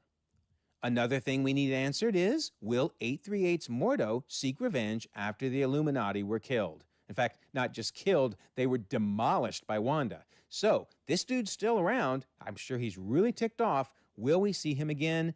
I'm hoping that we see him in maybe Doomsday, but if nothing else, in Secret Wars. Let's see this plot point resolved. See, here's the thing, though. He doesn't need to take revenge because he has the Time Stone. He can just rewind their asses back. Just like Strange rewound pretty much everyone's ass back at the end of Doctor Strange #1. I don't know what's happening to 838. All right. What's the connection with the bangle and the 10 rings? Remember when they found that first bangle? It was on a severed Kree arm, and it was in this cave with the 10 rings markings. Really need this resolved. Gotta happen in Avengers Doomsday. It's all celestial tech, baby. Next question. How did Miss Marvel's bangle allow her to go back in time? Remember, she created that closed loop. And up to that point, we'd only seen branching in the MCU during time travel. So how did her bangles let her do that? Well, I think they're going to end up being Kang Tech, and that will play an important role during Avengers Doomsday. And Kang Tech is heavily dependent on celestial tech. Okay, next question. What's the future for mutants? Of course, we've seen them popping up here and there, Miss Marvel, Namor, etc. But I think we're going to have to wait for Secret Wars because that will be the launching point of the new universe, which will carry us into Phase 7, and that will probably be the Mutant Saga. Of course, with the X-Men being the most prominent mutants. So cannot wait to learn what's up with the mutants. Next question. why is Damage Control going after superheroes? Of course, we saw them going after Ms. Marvel. We saw them going after She-Hulk. They really seem to be upset with superpowered beings, right? Well, they are supposed to be showing up in Wonder Man. Agent Cleary, in particular, has been said to be in that show. So hopefully we learn who is running Damage Control and what is their goal. Next question, will Love join a superhero team? It was great seeing her at the end of Love and Thunder. In fact, she was the love of Love and Thunder, but will we ever see her again? Well, I hope we get a Thor 5, because there's a lot of things that movie can resolve, including what the future is for Love. Speaking of that movie, have we seen the last of Jane Foster? I mean, perhaps. She obviously died and went to Valhalla, but you can return from Valhalla. She could come back as a Valkyrie. We'll have to wait and see, but I think it will be Thor 5 that will answer that question once and for all. That's ultimately up to Natalie Portman. And again from that Love and Thunder movie, what's going to happen with Hercules and his vow for revenge? Don't know, don't care, don't need to. I don't give two shits about Hercules and his vow for revenge. They can just let that thread dangle and fray into nothingness. Dude is certainly taking his time, right? Plotting out a very, very long and lengthy revenge, I guess. Anyway, another reason we need Thor 5. Really, really hope we get that movie to give a final send-off to one of the MCU's best characters, the Mighty Thor. All right, so now we move on to the question of what happened with Hulk on Sakaar and what is up with his son's hairline. Oh, man, that is just wrong on so many levels. Anyway, I think maybe we're going to get a resolution to what on earth happened to him on that planet during the Young Avengers, because I'm still holding hope we are going to get either Young Avengers or Champions. Now, World War Hulk could also address this as well, but I think we'll first get an idea of his son if he shows up in Young Avengers. All right, how will She-Hulk's... Well, it'll be Champions, if it happens at all. Blood be used. Remember, they did steal the blood. Now, part of the She-Hulk series was rewritten by her at the end, but I don't think they rewrote Josh stealing her blood. So that's another thing that could show up during Armor Wars, or another thing that we could say, was resolved in Thunderbolts because Val used it to create Sentry. Doggone it, why didn't they just say that all of these things were stuff that Val got a hold of to create Sentry? That would have been the perfect way to resolve them. Nonetheless, I'm going to hold out hope we get an official answer in Armor Wars. Next question, will Blonsky stay at Kamar-Taj? I mean, it seems like maybe he's turned on the good side and maybe is going to be helpful from now on. So I would love to see him, as well as several characters, show up during Strange Academy. I don't know whether we're still going to get that series, but it's been heavily rumored. So I'm going to keep it on the list for now. All right, next question. When and where, for that matter, did Werewolf by Night happen? I mean, they kind of left it mysterious on whether or not it was even the main part of 616 or not. The timeline book wasn't even 100% clear, but I do think it's part of 616, and in fact, we will see both Man-Thing and Werewolf by Night in a Midnight Suns team-up, and oh my word, that will be awesome. And then our final unanswered question from Phase 4, will T'Challa Jr. become the next Black Panther? I mean, we all know we're going to get another Black Panther. We have to, right? The question is, will he be tied back to T'Challa Jr. or not? So I suspect we'll get that answer in Avengers Secret Wars. Maybe even in Doomsday, but for sure in Secret Wars. We were just a band. A great little band. Everybody got into the mania. So now we start with the Phase 5 questions. Did Kang die at the end of Quantumania? Now, I firmly believe that had we gotten Kang Dynasty, he would have come back as a Beyonder. I don't think he would have died. But now with it changed to Doomsday, I don't know anymore. So hopefully in Avengers Doomsday, we'll get an answer to this question. In fact, if he doesn't come back, then yeah, the answer was he died. And then speaking of Quantumania, did something go wrong for Scott in the quantum realm? Remember, he returned from the quantum realm and just felt like, I don't know, it didn't work. Did they do the right thing? Did they save the world or did they destroy things? Well, we're going to get some type of an answer to this question when he returns in Avengers Doomsday, because I suspect he will share what happened in the quantum realm, and we'll see how that ties into everything else. Next question, what does the Kang Council plan to do? Well, die at the hands of Doom. We would have got a very different answer to this question if we still had Kang Dynasty on the roadmap. With it gone, I suspect in Avengers Doomsday, we're going to see Dr. Doom wiping out the Kang Council as an ultimate flex of his powers. That would be at least one way to resolve the storyline. I hope they don't just let it go. We need an answer to this question. Next question, will Star-Lord end up joining the Avengers? Remember at the end of Guardians 3, they said Star-Lord will return, so the question is how and where? Well, I think Avengers Doomsday is where we're going to see him next, and I would love to see him at least teaming with the Avengers and maybe Possibly even bringing in the at the end Guardians of Vision for the Quest. final battle. All right, moving on to the question of how long has Rhodey been a Skrull? Obviously, they left this open-ended at the end of Secret Invasion. I think it was probably after Endgame, but they hinted it could be as early in the MCU as sometime after Civil War. This is a question I feel like they could just completely forget about.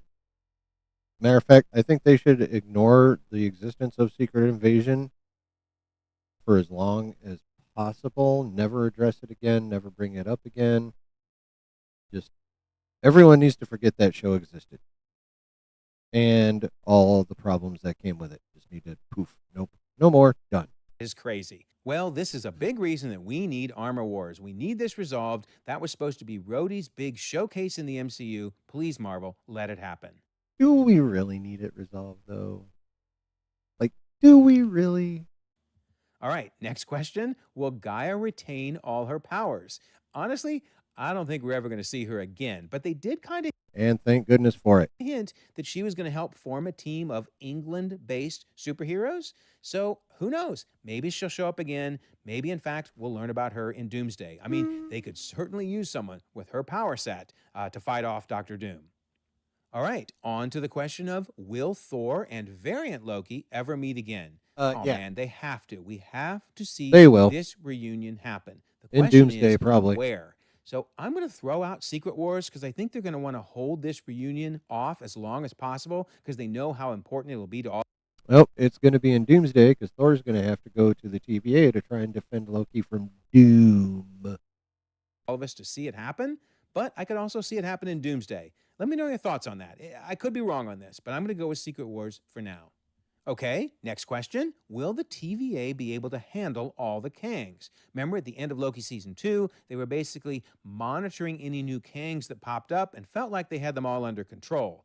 Well, I think we'll see the TVA return in Avengers Doomsday, and they'll use that moment to wrap up this Kang plotline. Next question. I think Doom's going to wrap up the King plotline violently.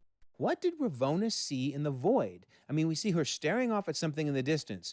Was it Kang returning to reunite with her? Or was it Alioth basically going to wipe her off the face of the map? So if we don't get this answer in Avengers Doomsday, then I think we're just going to have to assume she was killed by Alioth. But I'm hoping that they resolve this. They certainly made it seem like this was going to be something important. Next question. When will the... Last I checked, Alioth was a big old purple cloud of power, so yeah. Young Avengers form? And I know right now people are putting in the comments, dude, the answer is never. They're never going to form. I get it. I get it. I'm probably dreaming, but there's been so many teases for this team. I really, really think it's going to happen. I think we're going to get either a Young Avengers show or a Champion show, and I hope we get it sooner than later. Oh, they can. Later is always good. Never is the best option, but later is the next best option. Next question. Where exactly did Monica end up? Earth 10005, which will be one of the final 3 worlds in Doomsday. Now, I think she's in 10005, which means she's in the same universe as Deadpool and Wolverine, as well as all of those OG X-Men, and I think we're going to see this resolve for sure. Honestly, it has to be resolved for sure in Avengers Doomsday. Next question. Will X-Men 97 cross over with the main MCU? Nope. I kind of thought maybe in What If Season 3 we would get the crossover with Storm, but they didn't confirm it. And then I also thought maybe the new X-Men, for Phase 7 and beyond, were going to come from X-Men 97. I'm not so sure anymore, so I think we'll get an answer one way or another in Avengers Secret Wars, but I'm betting the answer is no. We're not going to see X-Men 97 crossover, and it will just continue on its own. Next question. Yeah, the way Bo DeMeo described it himself is that the main MCU is one tree in the Omniverse, and the X-Men 97 is a separate tree in the Omniverse. So they're not crossing over. Will we see the 10005 heroes again? In well, Doomsday. The question should be, When will we see them again? Because there's no way that Deadpool and Wolverine aren't showing up again. So the question is it in Avengers Doomsday or is it in Secret Wars? I think there's no way they can keep these two very, very popular characters out of Doomsday. We're going to see them there. At least that's my guess for now. At the Next Battle of the question, why is TVA. Thor crying? We all want to know, why is he crying? This has become one of the biggest memes out of the Deadpool and Wolverine movie, and I think we'll get that answer in Secret Wars because I think they're going to want to hold it off until the last minute to finally reveal this question. He saw the playback of Love and Thunder in the TVA and realized that it was the worst thing that Marvel's ever done, and he cried. Next question. Did Wanda die? Can we please just get this resolved? I hoped Agatha all along would answer that question. It teased at it, certainly teased at it. So now my hope is Vision Quest will finally bring Wanda back. Wouldn't that just be incredible? It's said to be the end of a trilogy of, WandaVision, Agatha all along, and then Vision Quest. Let's see Wanda appear, please. Speaking of Agatha all along, Probably not. will Billy find his brother Tommy? Well, duh. Of course he will, right? It's got to happen. And Vision Quest, that's the show. That's the place to see it. Man, I'm really excited about Vision Quest. Might be one of my most anticipated. Well, we're definitely getting Tommy in Vision Quest. That's happening. Now, whether Billy and Agatha are going to show up in Vision Quest, don't know about that. Maybe. I would say the odds are against it, but it'd be cool, and I can see him doing it, but I'm kind of doubting it. Anticipated entries in 2026. Next question. Will we learn more of Agatha and Rio's backstory? There's part of me that wants it. There's another part of me that thinks everything we got was beautiful. You don't need to tell us anymore. But if we do learn more about it, that's another reason Young Avengers would be perfect. It should be a TV show. It should draw out all of the histories and backstories of all these characters, and that would be a great way to flesh out Agatha and Rio as well. You know where I want to see them show us Agatha and Rio's backstory?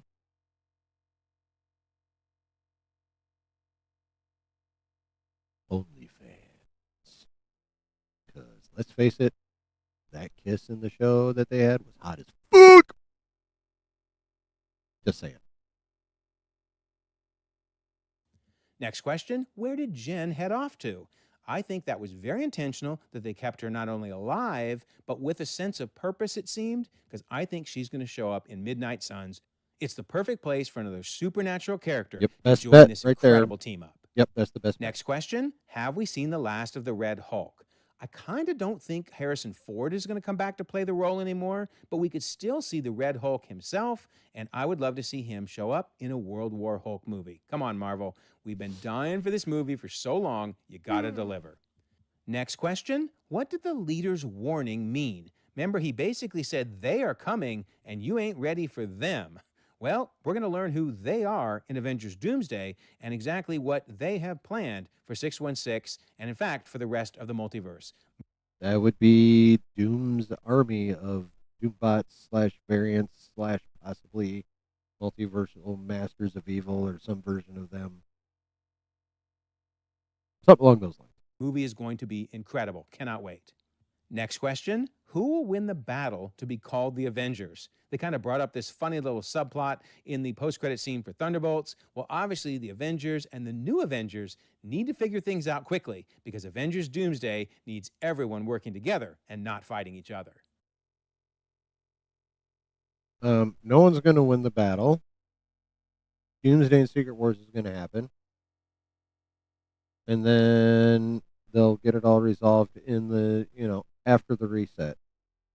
Possibly Sam's team would be the main team, and then the new Avengers, aka Thunderbolts or whatever, could end up being like the West Coast Avengers. Maybe. Possibly. Could be. Next question. Why is the Fantastic Four ship in 616? I mean, in fact, who is on that ship? That's a really big question as well. Well, that who is on the ship is a much bigger question than why is the Fantastic Four ship in the 616. Why is it? Well, because story. But no, seriously. I would imagine that something about their research will reveal to them that 616 is the sacred timeline, and thusly the one where like all the big shit needs to happen is why. Something like that. Clearly, Avengers Doomsday will answer that question. I mean, this was probably the opening scene or one of the opening scenes of Avengers Doomsday, so cannot wait. Next question, how will the Punisher escape from captivity? Well, he's going to escape, and he's going to kick some major butt, and we're going to see that happening during the Punisher special presentation. He escaped at the end of Born Again. At the end of Born Again, like he suckered that dude in, fucked him up, and took off. Right? Am I wrong? What up, David? How you doing, brother? Should be awesome. Next question, can Daredevil's army take down the Kingpin? In fact, for that matter, who is going to be on his army? Jessica Jones has got to be one of the members, and there's so many other possibilities. This should be incredible, and obviously we'll see the answer in Daredevil Born Again Season 2. With the black suit with the big honking double D's. And who doesn't like big honking double D's? And I think it will be resolved in Season 2. I think Season 3 will be a completely different storyline. Next question, what will happen with the Hood's desire for power? I will say the Ironheart series left some incredible cliffhangers that I am really curious to see the answer to. Now, this one could get resolved in A Strange Academy. That's been rumored for a while, but with them cutting back shows, I just don't know whether it's going to happen. But now I really hope so. Lots of interesting. Much as I personally would think A Strange Academy show could be really cool, I don't really see it happening. Could be wrong. I'll just say I feel like the odds are highly against it. Things could happen in that series. And then speaking of the Ironheart show, what will come of Riri's deal with Mephisto? Man, what an incredible cliffhanger to end this show on. And that's just another reason that we need a Young Avengers or Champions show that will bring all these characters together and resolve all of these crazy plot twists. Will be incredible if we get this show.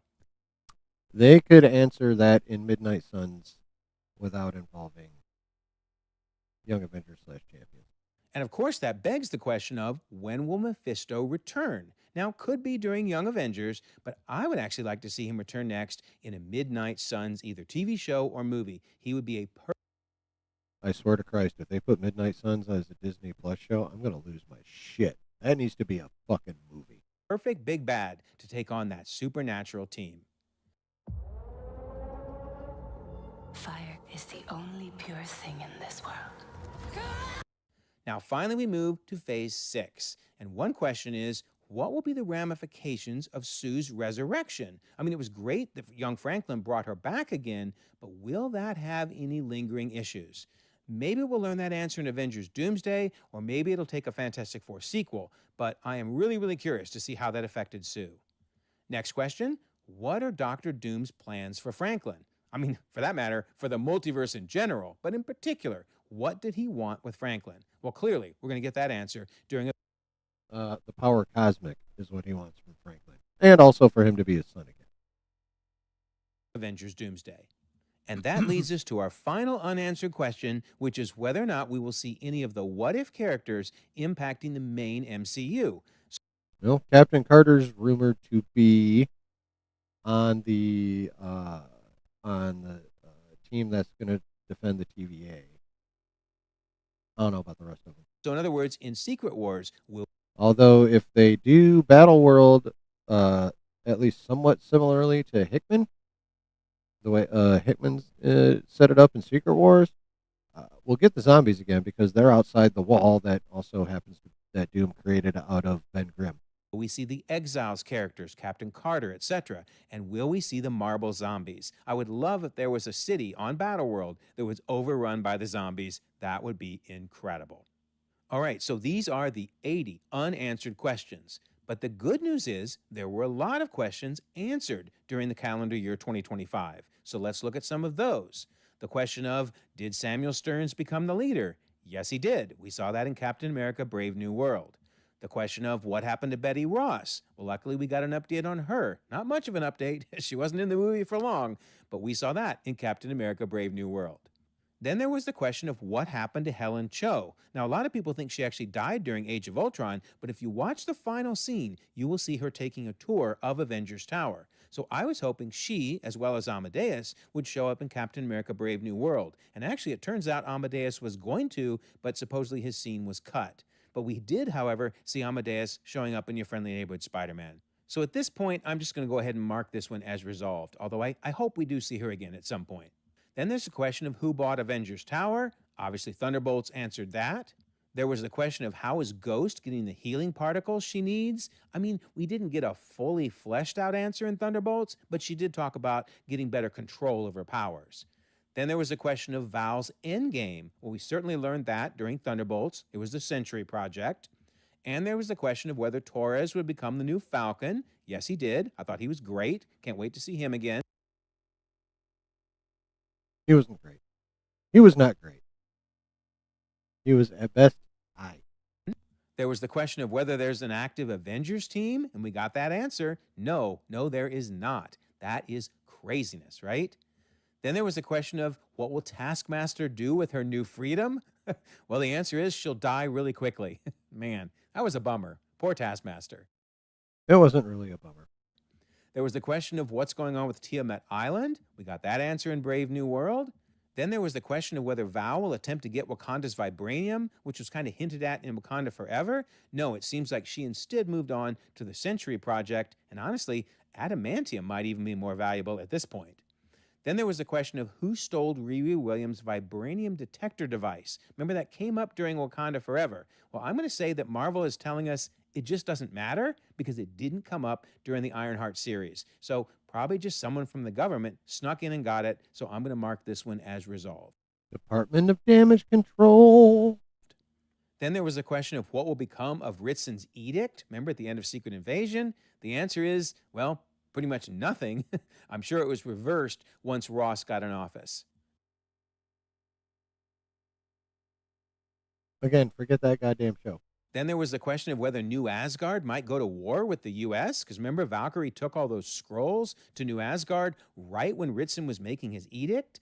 Well, nope, the answer is nothing will come of that, and probably because of Ross becoming president, he settled things with New Asgard and said, look, it's fine, we're getting rid of that dumb edict, everyone is safe, we're glad to have you here. Then there was the question of whether Echo will continue her conflict with the Kingpin. Well, that answer at least seems to be no, because we didn't see her show up in Daredevil Born Again Season 1, although, hey, I would be fine if she wants to show up in Season 2 as part of Daredevil's army against the Kingpin. Then there was a question of whether Kingpin will win his bid for New York City mayor. That answer was yes. We'll see how long it lasts, but at least for now, he is indeed mayor. I think it's going to last until Spider-Man 5. Then there was the question of what happened with Nelson, Murdoch, and Page, and I was really happy that Daredevil Born Again immediately picked up the story from Daredevil Season 3, and we saw that they were still all working together. Well, until, of course, Foggy got killed. Yikes. Then there was the question of whether Bullseye will return with the new skeletal reinforcement, and I'm going to go with that answer being yes, because when Daredevil chucked him off the building, that probably should have killed him, and instead it didn't. So yeah, that new skeletal reinforcement really, really helped. And finally, there was the question of what's the Punisher been doing since the blip? Because I firmly believe he wasn't blipped and was kicking butt during those 5 years, but then we learned what he's been up to since then in Daredevil Born Again Season 1. I'm wondering what makes him think that Frank did not get blipped. I'm curious about that. I don't think he's going to explain it here, but I'm curious. So yeah, lots of questions were answered. That's awesome. But we do still have 80 open questions. And notice, Phase 1 has none. Finally, all of them are gone. Phase 2 only has 2. Phase 3, 19. Phase 4, 29. Phase 5, 27. So that's good. Phase 5 has less open questions. They started a downward trend. And then Phase 6 has 3. So 80 open questions. And if this graphic doesn't tell the story of how fucked up the multiverse saga has been, I don't know what is. Or does. Like, look how goddamn ridiculous the amount of open threads are. I mean, Phase 3, wow, I didn't realize Phase 3 left that many. But look at that. Fucking 56 of the 80 open questions come from phases 4 and 5 in the Multiverse Saga. Jesus Christ. So then let's look at where I think the answers are projected to come. So one thing that's exciting is everything I've highlighted here is going to be part of 2026's slate. That's incredible. That means 35 of these open questions could get answered. I mean, if they answer all of them, that's almost half of the open questions. That is awesome.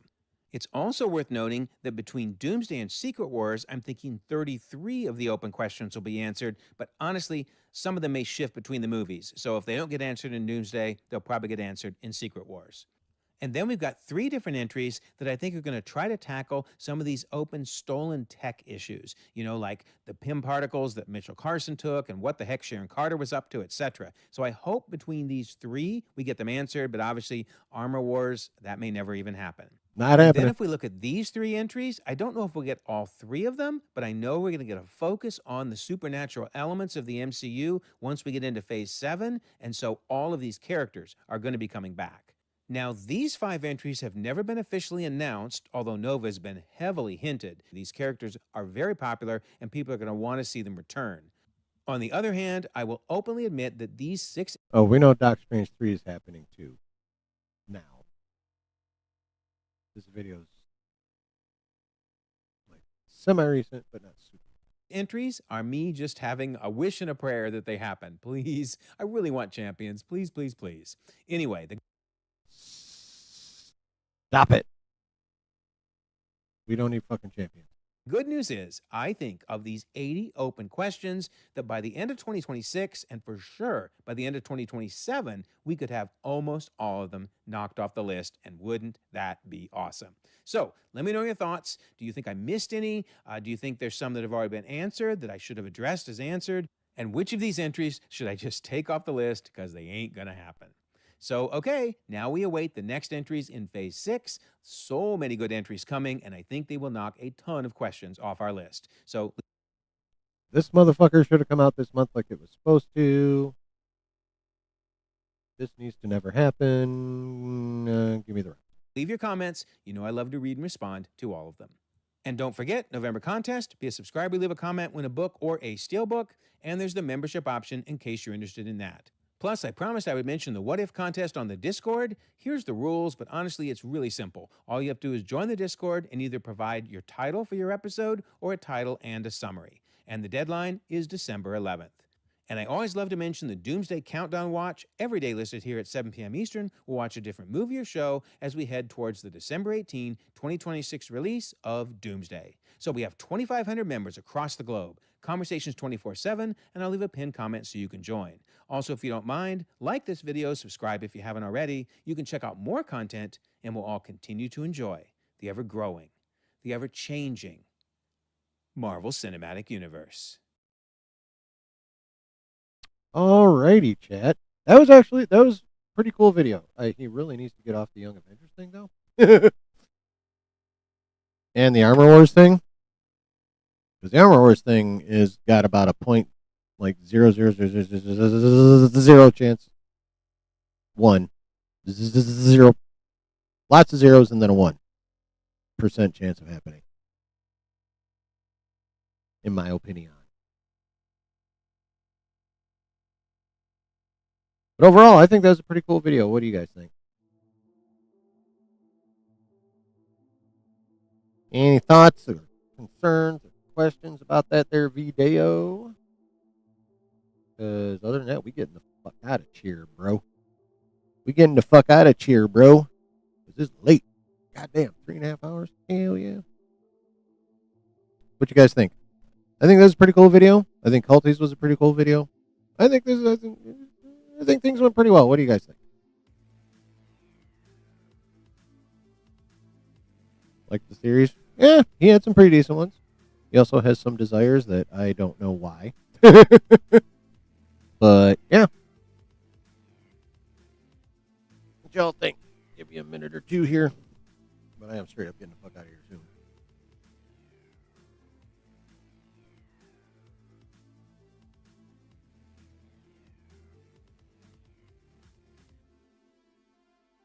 This is the part you saw? All right, cool.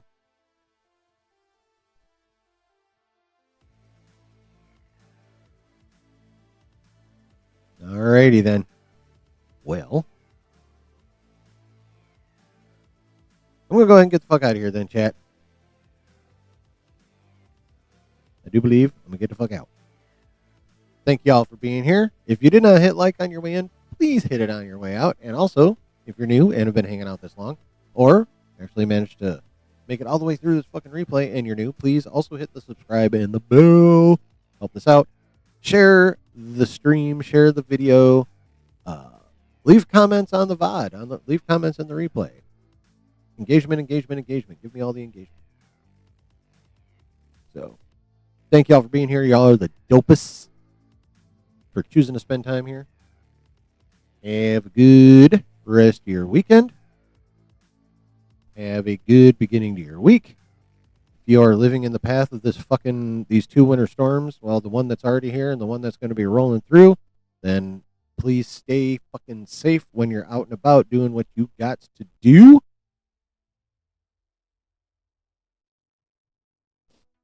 And, yeah. Be safe. Much love. And we'll see you next Wednesday at 9 p.m. in the Eastern Standard Time Zone. Much love, y'all. Bye.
Oh, yeah, baby. I think we pulled off another good one, chat. And when I say we, I fucking mean we, because there is no cool streams without you guys being here and participating and just being the dope motherfuckers that you all are. So thank y'all. Love y'all. You are the best community. And I appreciate each and every one of you for being here and hanging and listening to me yap and letting me know what you think. All the good stuff that happens in a stream. Appreciate you guys. And so again, have a good rest of your weekend. Have a good beginning of your week. Stay safe out there if you're in the path of all this wintry bullshit. And remember, wherever you're at and whoever you're with, always keep it nerdy. Much love, y'all. Thanks for being here. Peace.